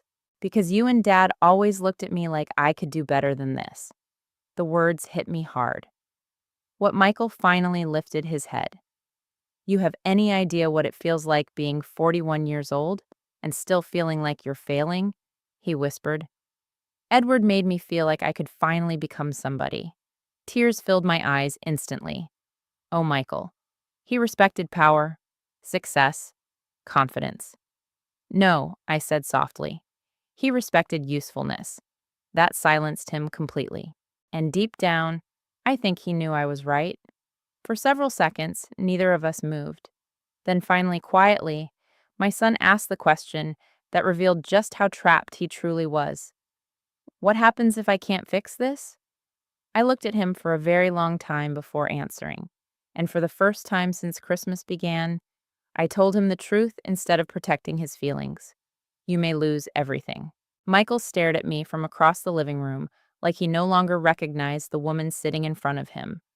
Maybe he didn't. Because for most of his life, I softened every truth to protect him. Not anymore. "You may lose everything." The words stayed suspended heavily between us. Outside, wind rattled softly against the windows, while the Christmas tree lights blinked in silence nearby. Michael rubbed both hands over his face slowly. "You think I don't already know that?" I looked at him carefully. "No," I answered honestly. "I think you've been trying very hard not to know it." That hit him harder than yelling ever could. His shoulders sagged slightly. For a moment he looked exhausted beyond words. Then his phone buzzed. He glanced down immediately. Edward. Even from several feet away, I saw the name flash across the screen. Michael's entire posture changed at once. Tension, fear, obedience. He rejected the call quickly, but 30 seconds later, another message appeared. Then another. I watched silently while my son's breathing became shallow. "He tracks you like an employee?" I said quietly. Michael snapped instantly. "You don't understand how high-level business works." "No," I replied softly. "I understand how control works." That shut him up again. Finally, he stood. "I have to go." "Of course you do." He looked wounded by the comment. Good. Maybe for once he should feel wounded too. At the front door, he paused awkwardly. For 1 second, I thought he might apologize. Instead, he asked quietly, "Are you really working with Angela against Edward?" "Against Edward. Still not against me. Not against your mother." Edward remained the center of gravity in his mind. "I'm protecting myself," I answered. Michael's jaw tightened again. "If you push too hard, this could destroy everything." I stepped closer slowly. Michael, your life is already on fire. I'm just the first person refusing to pretend it isn't. He looked away immediately. Then, without another word, he walked out into the cold. That evening, Angela called with news that made my stomach twist. Edward wants a meeting. I froze. What kind of meeting? A family dinner. I almost laughed from disbelief. Another one. Apparently, he wants to clear the air. The phrase itself sounded threatening. One Saturday night, and you think I should go? Angela was quiet for a moment. Yes. Fear crawled slowly through me. Why? Because I think Edward believes you're still emotionally weak enough to pressure publicly. I sat down slowly at the kitchen table, and if he's wrong, Angela's voice became very calm. Then Saturday will be the first time he realizes you're not afraid of him anymore. Saturday arrived colder than the rest of the week. The entire drive to Santa Fe, my stomach stayed in knots. Angela drove separately behind me because she insisted on attending as my attorney informally. When we pulled into Michael's driveway, I immediately noticed something strange. No Christmas decorations remained outside the house anymore. Everything looked sterile, tense, like joy itself had evacuated the property. Angela turned off her engine and looked toward me seriously. Whatever happens tonight, stay calm. I'm trying. No, she corrected gently. I mean truly calm. Men like Edward lose power when women stop reacting emotionally. I nodded slowly, but deep down, I still felt terrified. Not of Edward, of what I might discover about my son. Inside the house, the atmosphere felt suffocating immediately. Lauren greeted us at the door, looking pale and anxious. Gone was the polished confidence from Christmas dinner. Krista, she said carefully. I noticed she didn't hug me. Good. I didn't want fake affection anymore. Michael stood near the fireplace, already holding a whiskey glass. The second our eyes met, guilt flickered across his face, then disappeared. Edward emerged from the dining room, smiling like a politician. Krista, he boomed warmly. I'm glad you came. The performance almost impressed me. Almost. Patricia sat silently nearby with the same judgmental expression she always wore around me. Then Edward noticed Angela. His smile tightened immediately. And who is this? Angela stepped forward calmly. Angela Ruiz? Family counsel. The room changed instantly. Michael stiffened. Lauren looked frightened. And for the very first time since Christmas, Edward Whitaker stopped looking amused. Interesting. Dinner itself felt unbearable. Nobody touched their food much. Conversations stumbled awkwardly between forced politeness and invisible hostility. Finally, Edward set down his wine glass. Well, he sighed dramatically, I think we should discuss why we're really here. There it is, I thought. He folded his hands calmly. Krista, I believe unfortunate misunderstandings have escalated tensions unnecessarily. Misunderstandings? I almost smiled. You mean humiliating me publicly and threatening me online? Lauren flinched visibly. Edward ignored the comment smoothly. Emotions can distort perception. Angela spoke before I could answer. Financial coercion tends to clarify perception quite effectively. Edward's eyes shifted toward her coldly. I wasn't speaking to you. Angela smiled slightly. That's unfortunate, because legally speaking, you may need to. The silence that followed became razor sharp. Michael looked physically ill. Edward slowly leaned back in his chair. Let's stop pretending this is about emotions, he said finally. This is about paperwork. There it was. The truth stripped bare. Not family healing, not reconciliation. Documents, money, control. I reached calmly into my purse and placed several folders onto the table. Edward's expression changed immediately. What's this? Records? I answered softly. Michael stared at the folders in horror. He recognized them instantly. Angela opened one carefully. Signed loan acknowledgments, property-linked financial transfers, equity protection structures. Patricia's face lost color. Edward remained still. Too still. Dangerously still. Michael looked at me in disbelief. You brought everything. I held his gaze steadily. Your father kept excellent records. Edward finally spoke again, but his voice sounded different now. Harder. These documents are old family matters. No, Angela corrected calmly. They're active legal interests. Michael rubbed both hands through his hair in panic. Mom? I looked at my son carefully. This is what you wanted erased, isn't it? He couldn't answer, because everyone finally understood the truth.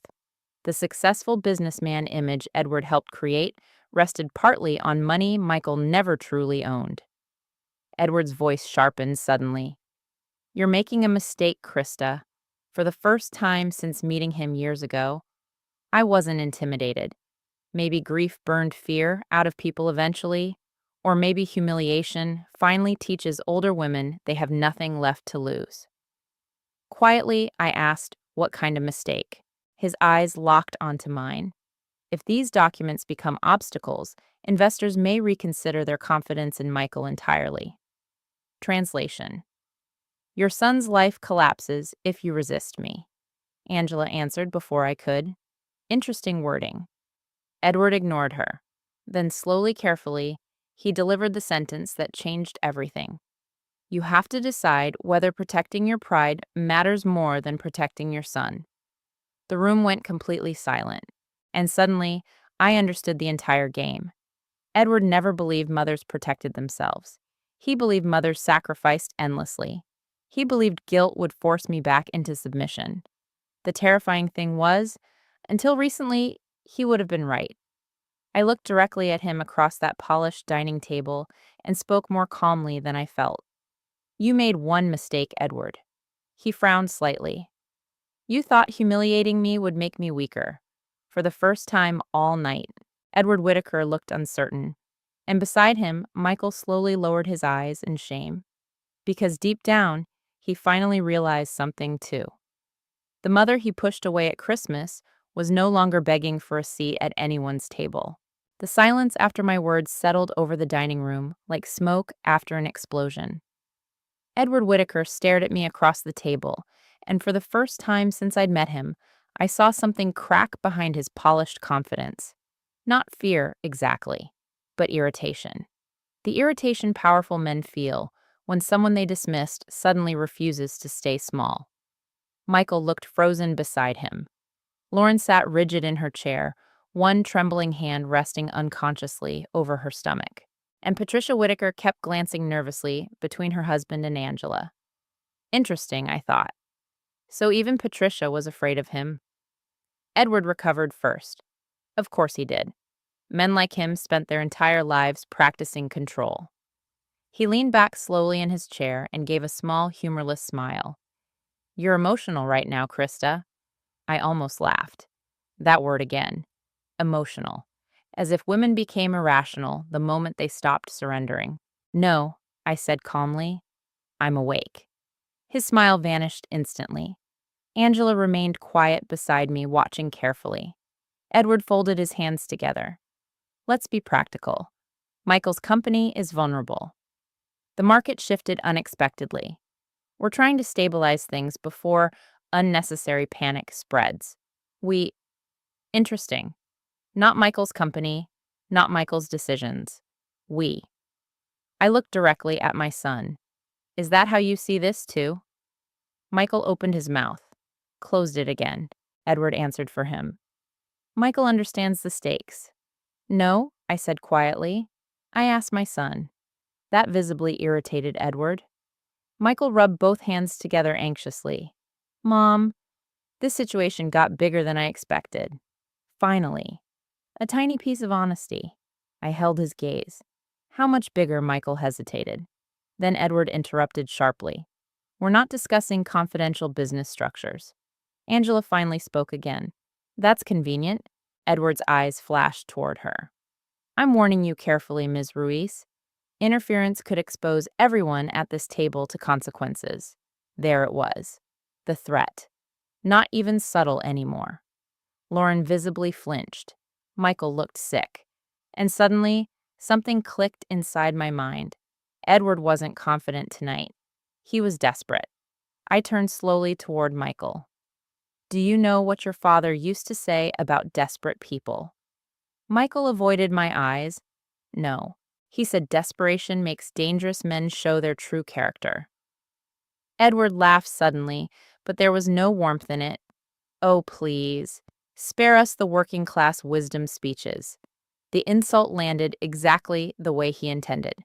For years, comments like that would have embarrassed me. Tonight, they only revealed him. I smiled faintly. You've spent years trying to make Michael ashamed of where he came from. Edward's expression hardened immediately. I encouraged him to elevate himself. You encouraged him to believe love had to be earned through money. Michael stood abruptly. Stop it. The pain in his voice silenced the room instantly. He looked exhausted, cornered. I can't do this tonight. Edward's tone sharpened immediately. Sit down, Michael. Not a request, an order. And to my horror, my 41-year-old son almost obeyed automatically. He actually started lowering himself back into the chair before catching himself halfway. The realization hit him too. I saw it in his face. For one terrible second, Michael looked like a man waking up inside his own prison. Edward noticed it immediately. Control slipping. Dangerous. You need to calm down, Edward said more carefully now. Everyone here is trying to help you. Then Michael finally looked directly at him. No, he whispered. You're trying to protect yourself. The room went dead silent. Edward's face changed instantly. Not polite anymore. Not controlled. Cold. Very cold. You should think carefully before repeating accusations you don't fully understand. Michael laughed weakly, except there was no humor in it. That's the problem, he said quietly. I'm finally starting to understand. Lauren looked terrified now. Michael. But he kept staring at Edward. All those partnership agreements, he continued. The liability transfers, the refinancing structures. Edward's voice became dangerously calm. This is neither the time nor place. Michael ignored him. You told me everybody structures investments this way. They do. Then why are your attorneys suddenly trying to isolate exposure? Angela and I exchanged a quick glance, so Michael knew more than he'd admitted. Edward leaned forward slowly. Because weak investors panic during market corrections. No, Michael whispered. Because you knew things were collapsing. There it was. The truth finally spoken aloud. Patricia gasped softly. Lauren covered her mouth with trembling fingers. And Edward Whitaker stopped pretending completely. His entire face hardened into something sharp and ugly. I built everything you have, he said coldly.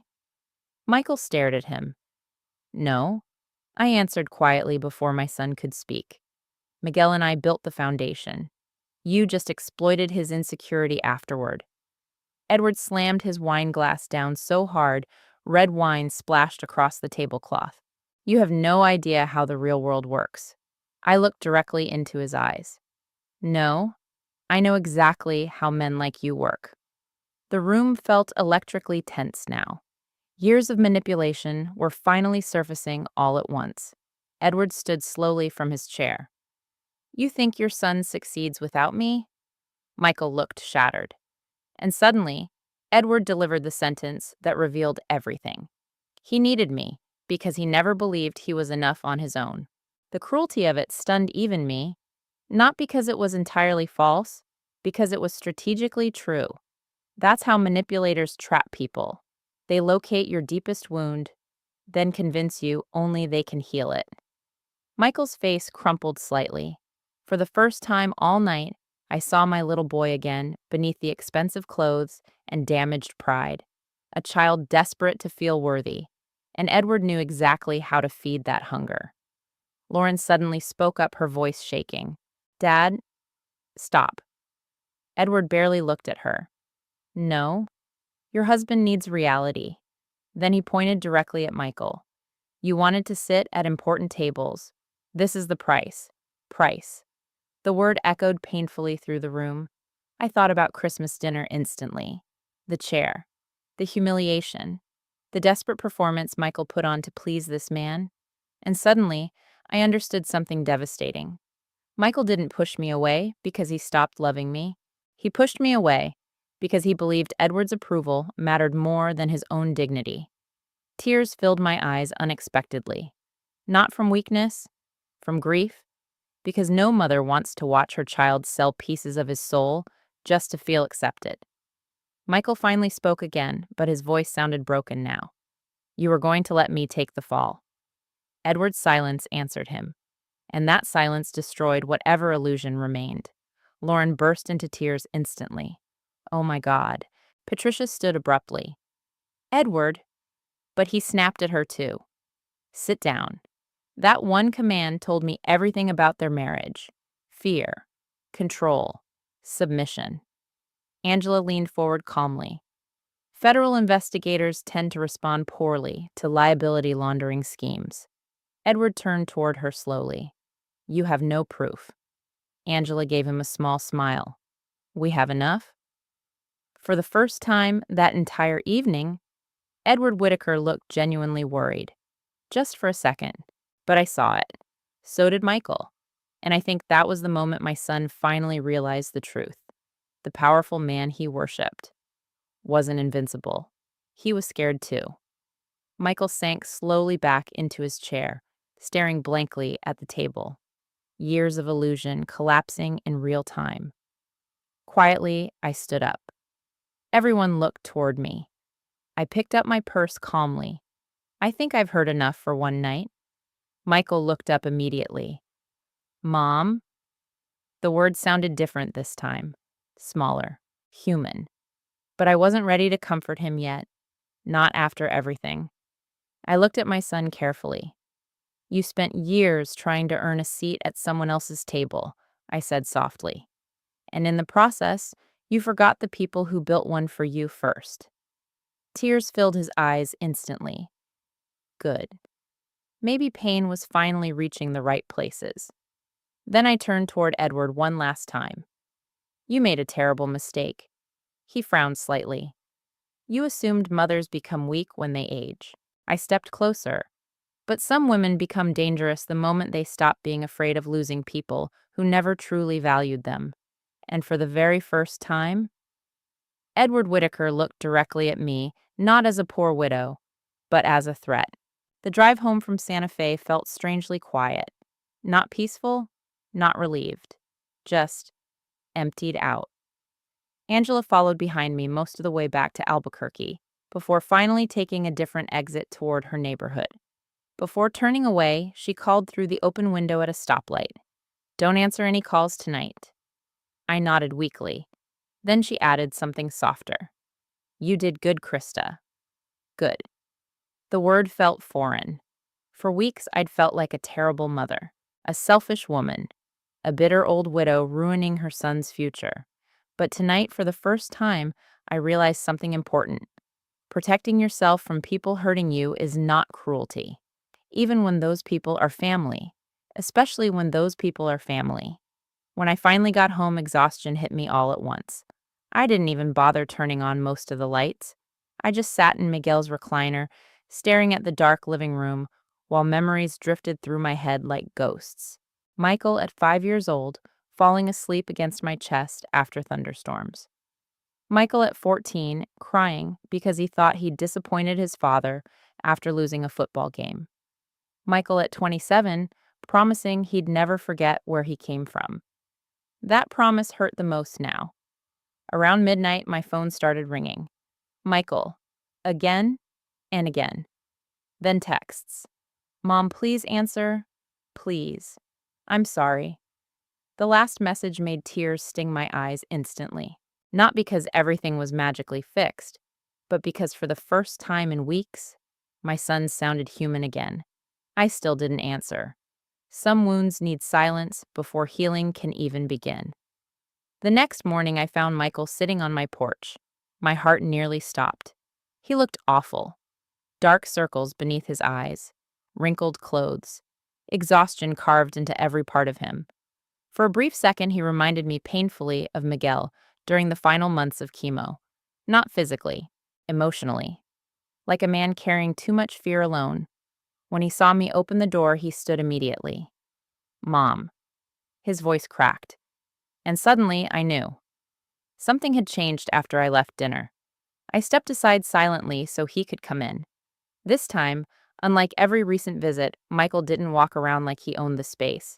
He moved slowly, carefully, like a man entering sacred ground after betraying it. Neither of us spoke for a while. I made coffee automatically, while he stood awkwardly in the kitchen staring at the floor. Finally, he whispered Lauren left for her mother's house. I looked up sharply. What she needed space. Pain flickered across his face. She's scared.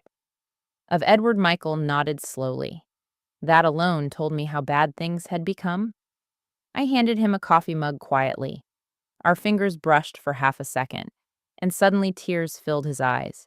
That nearly destroyed me. Because no matter how much someone hurts you, watching your child break apart still hurts worse. Michael sat heavily at the kitchen table. Then finally, after weeks of arrogance and excuses, my son shattered. I screwed everything up, he whispered. The rawness in his voice made my chest ache instantly. He covered his face with both hands and started crying. Not polite tears, not controlled emotion, real crying. The kind that comes from finally losing the energy to pretend. And suddenly I wasn't looking at a businessman anymore. I was looking at my little boy drowning inside a man's body. I didn't mean for any of this to happen, he choked out. I swear to God, Mom. I sat down across from him slowly. Then tell me what happened. For several minutes, he couldn't even speak properly. Then the truth finally started pouring out. After marrying Lauren, Michael became obsessed with proving himself to Edward. At first, it was small things, buying more expensive clothes, moving into wealthier social circles, taking bigger business risks. Then Edward began advising him financially. You're too cautious. You think too small. You'll never grow without leverage. Michael admitted hearing those words from a powerful, wealthy man felt intoxicating at first, especially because deep down, he'd always felt inferior around the Whitakers. I hated how they looked at us, he whispered. Us. The word hurt. But at least he finally said it. Like we were less. I stayed silent, because he wasn't wrong. Edward absolutely believed that. Michael wiped his eyes roughly. I kept thinking if I succeeded enough, they'd finally respect me. But they never did. His face crumpled again. No. That single word carried years of exhaustion inside it. The saddest part, I think my son genuinely believed wealth would finally buy him belonging. Instead, it only bought dependency. Michael stared into his untouched coffee. The business started struggling last year. Commercial projects slowed down, payroll got tighter, investors got nervous, and Edward stepped in. He nodded weakly. At first, he really did help. Then every favor became leverage. There it was. Exactly what Miguel predicted. Michael finally looked directly at me. I didn't realize how trapped I was until recently.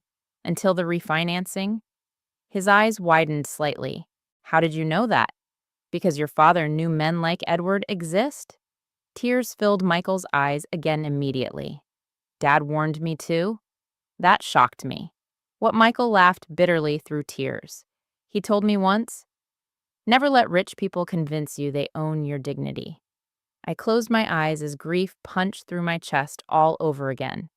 That sounded exactly like Miguel. And I ignored him, Michael whispered. Silence settled heavily between us. Then finally, shakily, he said the words I'd been waiting weeks to hear. I'm sorry. My breath caught. Michael's face twisted painfully. I'm sorry for Christmas. I'm sorry for the chair. I'm sorry for every time I made you feel small, just because I felt small around them. Tears slipped down my face silently, because this apology felt different. Not strategic, not pressured, real. I hated myself after you left that night, he whispered. But I kept doubling down because admitting I was wrong felt impossible. I nodded slowly. That too sounded true. Michael took a shaky breath. When you stood up to Edward last night, he laughed weakly again. It was the first time I realized how cowardly I'd become. The honesty in that sentence nearly broke me, but pain still remained underneath everything. Deep pain. I loved you enough to work 2 jobs for years, I said quietly, and you treated me like I was embarrassing. Michael started crying harder instantly. I know. No, I whispered. I don't think you fully do yet. That silenced him immediately. I looked at my son carefully. I can forgive mistakes, but humiliation leaves scars. He nodded slowly through tears. I know. And forgiveness doesn't mean pretending none of this happened. I know. For a long moment, we simply sat there crying quietly across the kitchen table while morning sunlight slowly filled the room. Then Michael finally whispered something that terrified me. Federal investigators contacted one of Edward's companies this morning. Fear tightened instantly inside me. What happens now? Michael looked utterly exhausted. I think Edward's going to try protecting himself, no matter who gets destroyed. That sounded exactly right. Then he reached shakily into his jacket pocket and pulled out several folded documents. I brought copies, he whispered. I frowned. Copies of what Michael swallowed hard. The agreements Edward had me sign. My heart started pounding immediately. Why are you giving these to me? He looked directly into my eyes. Because for the first time in months, I finally know which side I should have been on all along. And sitting there across from my broken son, I realized something painful, but true. The little boy I thought I lost forever might still be somewhere inside him after all. The next 3 months changed all our lives. Slowly at first, then all at once. Angela spent days reviewing the documents Michael brought from Edward's office. Every folder revealed another layer of financial manipulation. Hidden liabilities, misleading partnership structures, debt transfers buried beneath complicated legal language, and Michael's signature appeared everywhere. At first, every new discovery terrified me. I barely slept. Some nights, I would sit awake in Miguel's recliner until sunrise, staring at the dark window, while fear crawled through my chest. What if Michael went to prison? What if Lauren lost the baby from stress? What if our family never recovered from this, but alongside the fear came another feeling too? Truth. For the first time in years, lies were finally collapsing. And strange as it sounds, truth brings relief, even when it hurts. Federal investigators officially opened inquiries into several Whitaker development projects by late January. The news spread quietly through Santa Fe business circles first, then publicly, then explosively. One morning, I turned on the television and nearly dropped my coffee mug when Edward Whitaker's company appeared across local news headlines. Commercial fraud allegations under review. Potential investor misrepresentation.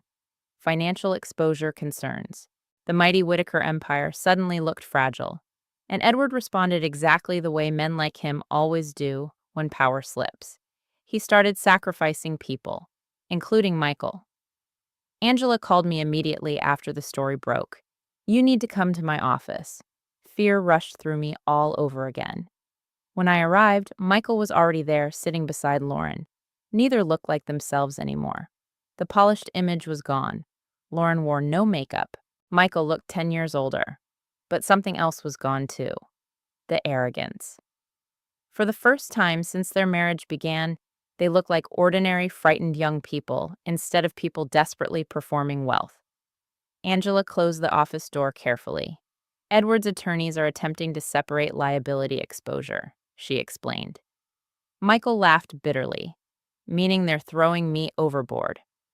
Lauren started crying quietly beside him. They're saying Michael handled certain partnership authorizations independently. My stomach dropped. That's not true. No, Angela agreed calmly. But proving manipulation takes time.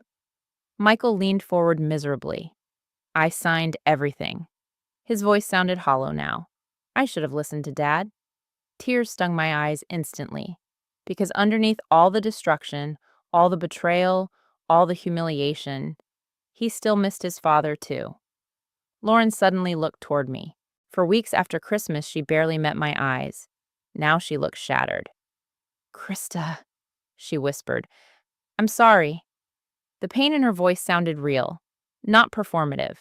Real. I was horrible to you. I stayed quiet, because some apologies deserve silence before acceptance. Lauren wiped tears from her cheeks. My father convinced me you were trying to control Michael financially. He kept saying you resented our success. Angela snorted softly. What success? The entire structure was collapsing. Lauren looked sick hearing that aloud. Then quietly, she admitted something that hurt more than I expected. I thought if Michael became successful enough, my father would finally respect him. There it was again. The same poison. Edward Whittaker built entire relationships around withheld approval. No wonder Michael and Lauren became addicted to chasing it. Lauren covered her face with trembling hands. I let him turn us into people I don't even recognize anymore. And suddenly, I realized something heartbreaking. Edward didn't just manipulate businesses, he manipulated identity, families, self-worth. That afternoon, Michael officially began cooperating with investigators through Angela's guidance. The process was humiliating for him. Public scrutiny, financial audits, destroyed partnerships, friends disappearing overnight. But slowly, something unexpected began happening too. My son started telling the truth. Really telling it. Not polishing it. Not performing strength. Truth. And truth changed him. One evening in February, Michael came over to help shovel snow from my driveway. Halfway through, he leaned against the shovel, breathing heavily, and laughed weakly. You know what's pathetic? What I spent years trying to impress people who vanished, the second money got shaky. I smiled sadly. Real love behaves differently during hardship. Michael nodded slowly. I know that now. Then quietly he added, You and Dad were the only people who ever loved me before I became useful. That sentence nearly broke me, because it explained so much. The insecurity, the desperation, the hunger for validation. Some wounds begin in childhood, long before parents realize they exist. Miguel and I loved Michael deeply, but maybe we accidentally taught him that achievement created worth. Maybe he learned early that failing meant disappointing people, and Edward Whittaker weaponized that fear masterfully. By March, several Whittaker properties were under active investigation. Patricia quietly filed for legal separation. Lauren stopped speaking to her father almost entirely, and Edward turned vicious. Newspapers started receiving anonymous tips blaming Michael for financial irregularities. Old business contacts suddenly stopped returning calls. Even Lauren received cruel messages online accusing her of marrying beneath her social status. The same society people who once adored the Whittakers suddenly treated them like contamination. Watching it happen taught me something ugly about wealth. The people obsessed with status rarely stay loyal once status disappears. But the hardest moment came unexpectedly one rainy afternoon. Michael arrived at my house carrying a cardboard box. What's that? I asked. Without answering, he placed it carefully on the kitchen table and opened it. Inside sat expensive watches, designer belts, luxury shoes, even his Rolex. I frowned in confusion. What are you doing? He shrugged weakly. Selling things. Pain twisted through my chest. Michael, I need liquidity until we stabilize the company. Then he laughed quietly. You know what's funny? What I used to think owning these things meant I'd finally made it. He picked up the Rolex slowly. Dad's old truck made him happier than this watch ever made me. Tears filled my eyes instantly, because that was true. Miguel found joy in ordinary things: barbecues, baseball games, family dinners, love. And somehow our son got lost trying to trade all of that for acceptance from people who never valued him. A few weeks later, Michael made another decision that shocked me. He withdrew from the Whittaker investment structures entirely and reopened his business under a smaller independent model. No luxury expansion, no risky development partnerships, just honest construction work again. The same kind of work Miguel once taught him proudly. When he told me I saw something in his face I hadn't seen in years. Peace. Not complete peace, but the beginning of it. He said quietly one afternoon, while helping me repair a kitchen cabinet, I spent so many years trying not to become dad. I looked up sharply. What Michael smiled sadly. I thought his life was too small. Tears instantly blurred my vision. Then he whispered, but he was actually the strongest man I ever knew. That was the moment I finally believed my son might truly change. Not because he was suffering consequences, because humility was finally reaching him. And strangely enough, losing everything false seemed to be the first step toward finding himself again. The next Christmas arrived quietly. No luxury catering, no valet parking, no polished performances pretending to be happiness. Just snow falling softly across Albuquerque and the smell of cinnamon roasted chili and fresh tamales filling my little house again. And for the first time in years, peace. Not perfect peace. Life doesn't work that way. Too much had happened for simple, happy endings. Edward Whitaker was still under federal investigation. Several business assets had been frozen, and most of the powerful friends who once crowded around him disappeared almost overnight. Patricia moved into a condo in Arizona. Lauren rarely spoke about her father anymore. And Michael was rebuilding his life from the ground up, literally. He now worked directly alongside his construction crew again, instead of chasing luxury investors and expansion fantasies. The company was smaller, humbler, and nowhere near as profitable as before. But every time I saw him lately, he looked lighter somehow, like a man finally breathing with his own lungs instead of someone else's approval. And then there was Sophia, my granddaughter, the tiny little girl who somehow stitched broken pieces of all our hearts together simply by existing. The first time Michael placed her in my arms 6 months earlier, I cried so hard I could barely hold her. Not because everything was magically healed, but because life had given us another chance before it was too late. Now, 1 year after the worst Christmas of my life, I stood in my kitchen tying my apron while Sophia slept peacefully in a small bassinet near the fireplace. Soft Spanish music played quietly through the house. Miguel's old recipes covered the counter. And for the first time since he died, Christmas felt warm again. A knock sounded at the front door around 4 in the afternoon. I already knew who it was. When I opened the door, Michael stood there holding a pie box awkwardly beneath one arm while snow dusted his jacket shoulders. "Hey, Mom." For one tiny second, my heart squeezed painfully, because suddenly I saw every version of him at once again.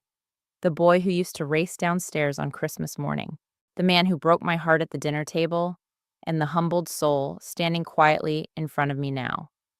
"Come in," I said softly. This time he hugged me first. Not quickly, not politely, really hugged me. And I realized something important in that moment. When love becomes genuine again, you feel it immediately. Lauren entered behind him carrying baby supplies, while little Sophia blinked sleepily from her car seat. Lauren looked different too. Softer somehow. Less polished. More real. Motherhood had stripped something artificial away from her. "Merry Christmas, Krista," she said gently. "Merry Christmas." She hesitated for a second before quietly adding, "The tamales smell amazing." That made me smile despite myself. "Well," I replied softly, "I figured this year nobody would stop me from bringing them." The pain that crossed Michael's face told me he remembered the Christmas tray sitting untouched in my car. Good. Some memories should hurt forever, not to destroy us, to teach us. Dinner preparation passed quietly and comfortably. Michael helped set the table without being asked. Lauren rocked Sophia near the fireplace, while Christmas music drifted softly through the house. Nothing about the evening looked impressive. The dishes didn't match perfectly. The dining table was old. The house itself was modest compared to the Whitaker mansion. But unlike last Christmas, this home felt full. At one point, Michael stopped in front of the framed photograph of Miguel hanging beside the hallway. He stared at it for a long time, then quietly whispered, "I wish he could see me now." I walked over slowly. "He can." Michael looked down. I failed him. "No?" I said softly. "You lost yourself for a while." Tears filled his eyes immediately. "That's worse." I touched his arm gently. "The important part is that you found your way back." He nodded slowly, but didn't speak, because some guilt never disappears completely. And honestly, maybe it shouldn't. By 6 o'clock, dinner was finally ready. Snow fell heavily outside, while warm light filled the dining room. For a moment, I stood in the kitchen doorway, simply looking at the table. A simple table. Nothing fancy. No crystal glasses. No wealthy guests. No performance. Just family. Real family. And suddenly my chest tightened unexpectedly, because I remembered another table, another Christmas, another chair. The memory still hurt. Maybe it always would. Michael seemed to sense exactly what I was thinking, because he suddenly froze beside the dining room entrance. Everyone else sat down slowly, but he remained standing, silent, nervous. Then finally, he looked directly at me. "Mom?" His voice cracked slightly. "May I sit here?" He gestured toward the chair beside mine, the same seat, the same place where everything shattered a year earlier. For several seconds, nobody moved. Lauren looked emotional instantly.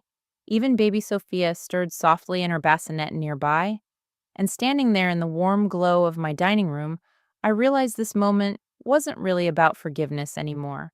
It was about dignity, about boundaries, about understanding that love without respect eventually destroys people.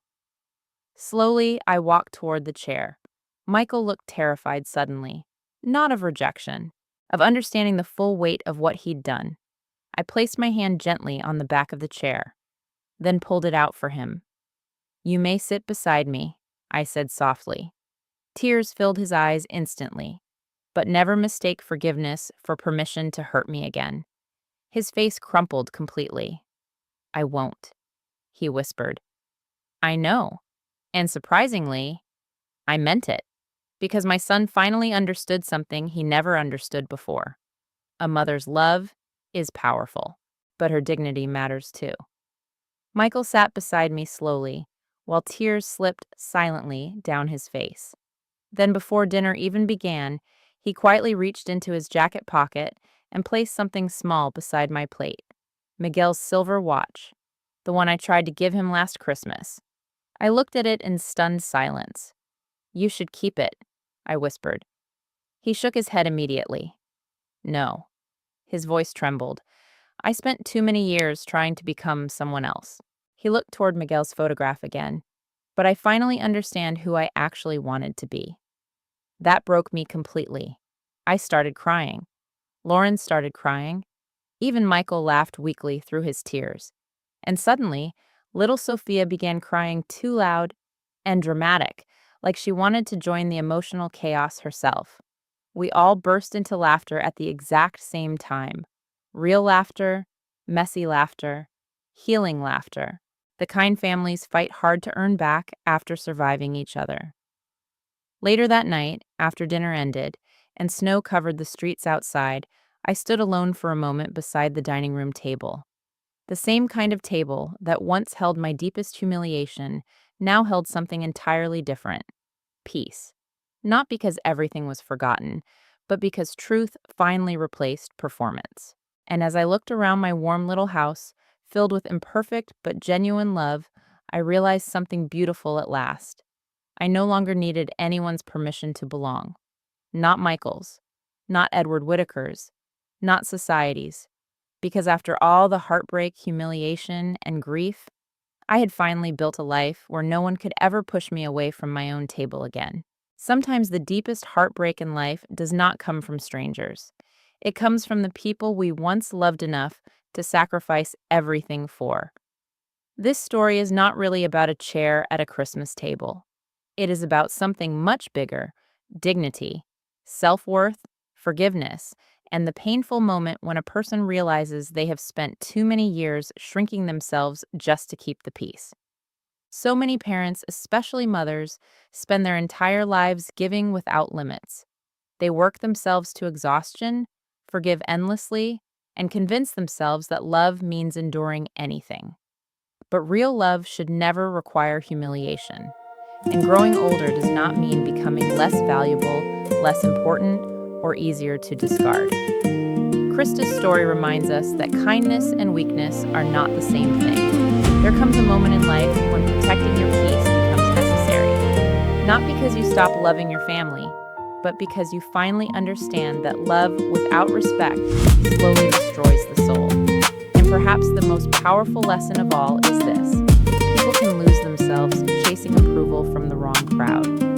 Money, status, and appearances can become dangerous addictions when someone secretly feels unworthy inside. Michael did terrible things, but underneath his mistakes was a broken man desperate to feel accepted.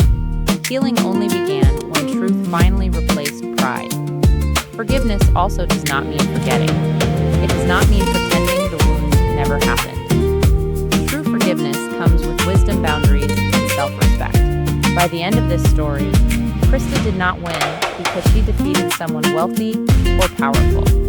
She won because she finally stopped begging for a seat at someone else's table and realized she was worthy of building her own. And honestly, that is a lesson many of us need to hear. If this story touched your heart, I would truly love to hear your thoughts in the comments. Have you ever felt invisible or disrespected by someone you deeply loved? What would you have done if you were in Krista's position? And if you believe stories like this matter, stories about family healing, strength, and self-worth, please subscribe to the channel and join us for more emotional journeys together. Where are you watching from tonight? And what time is it there right now?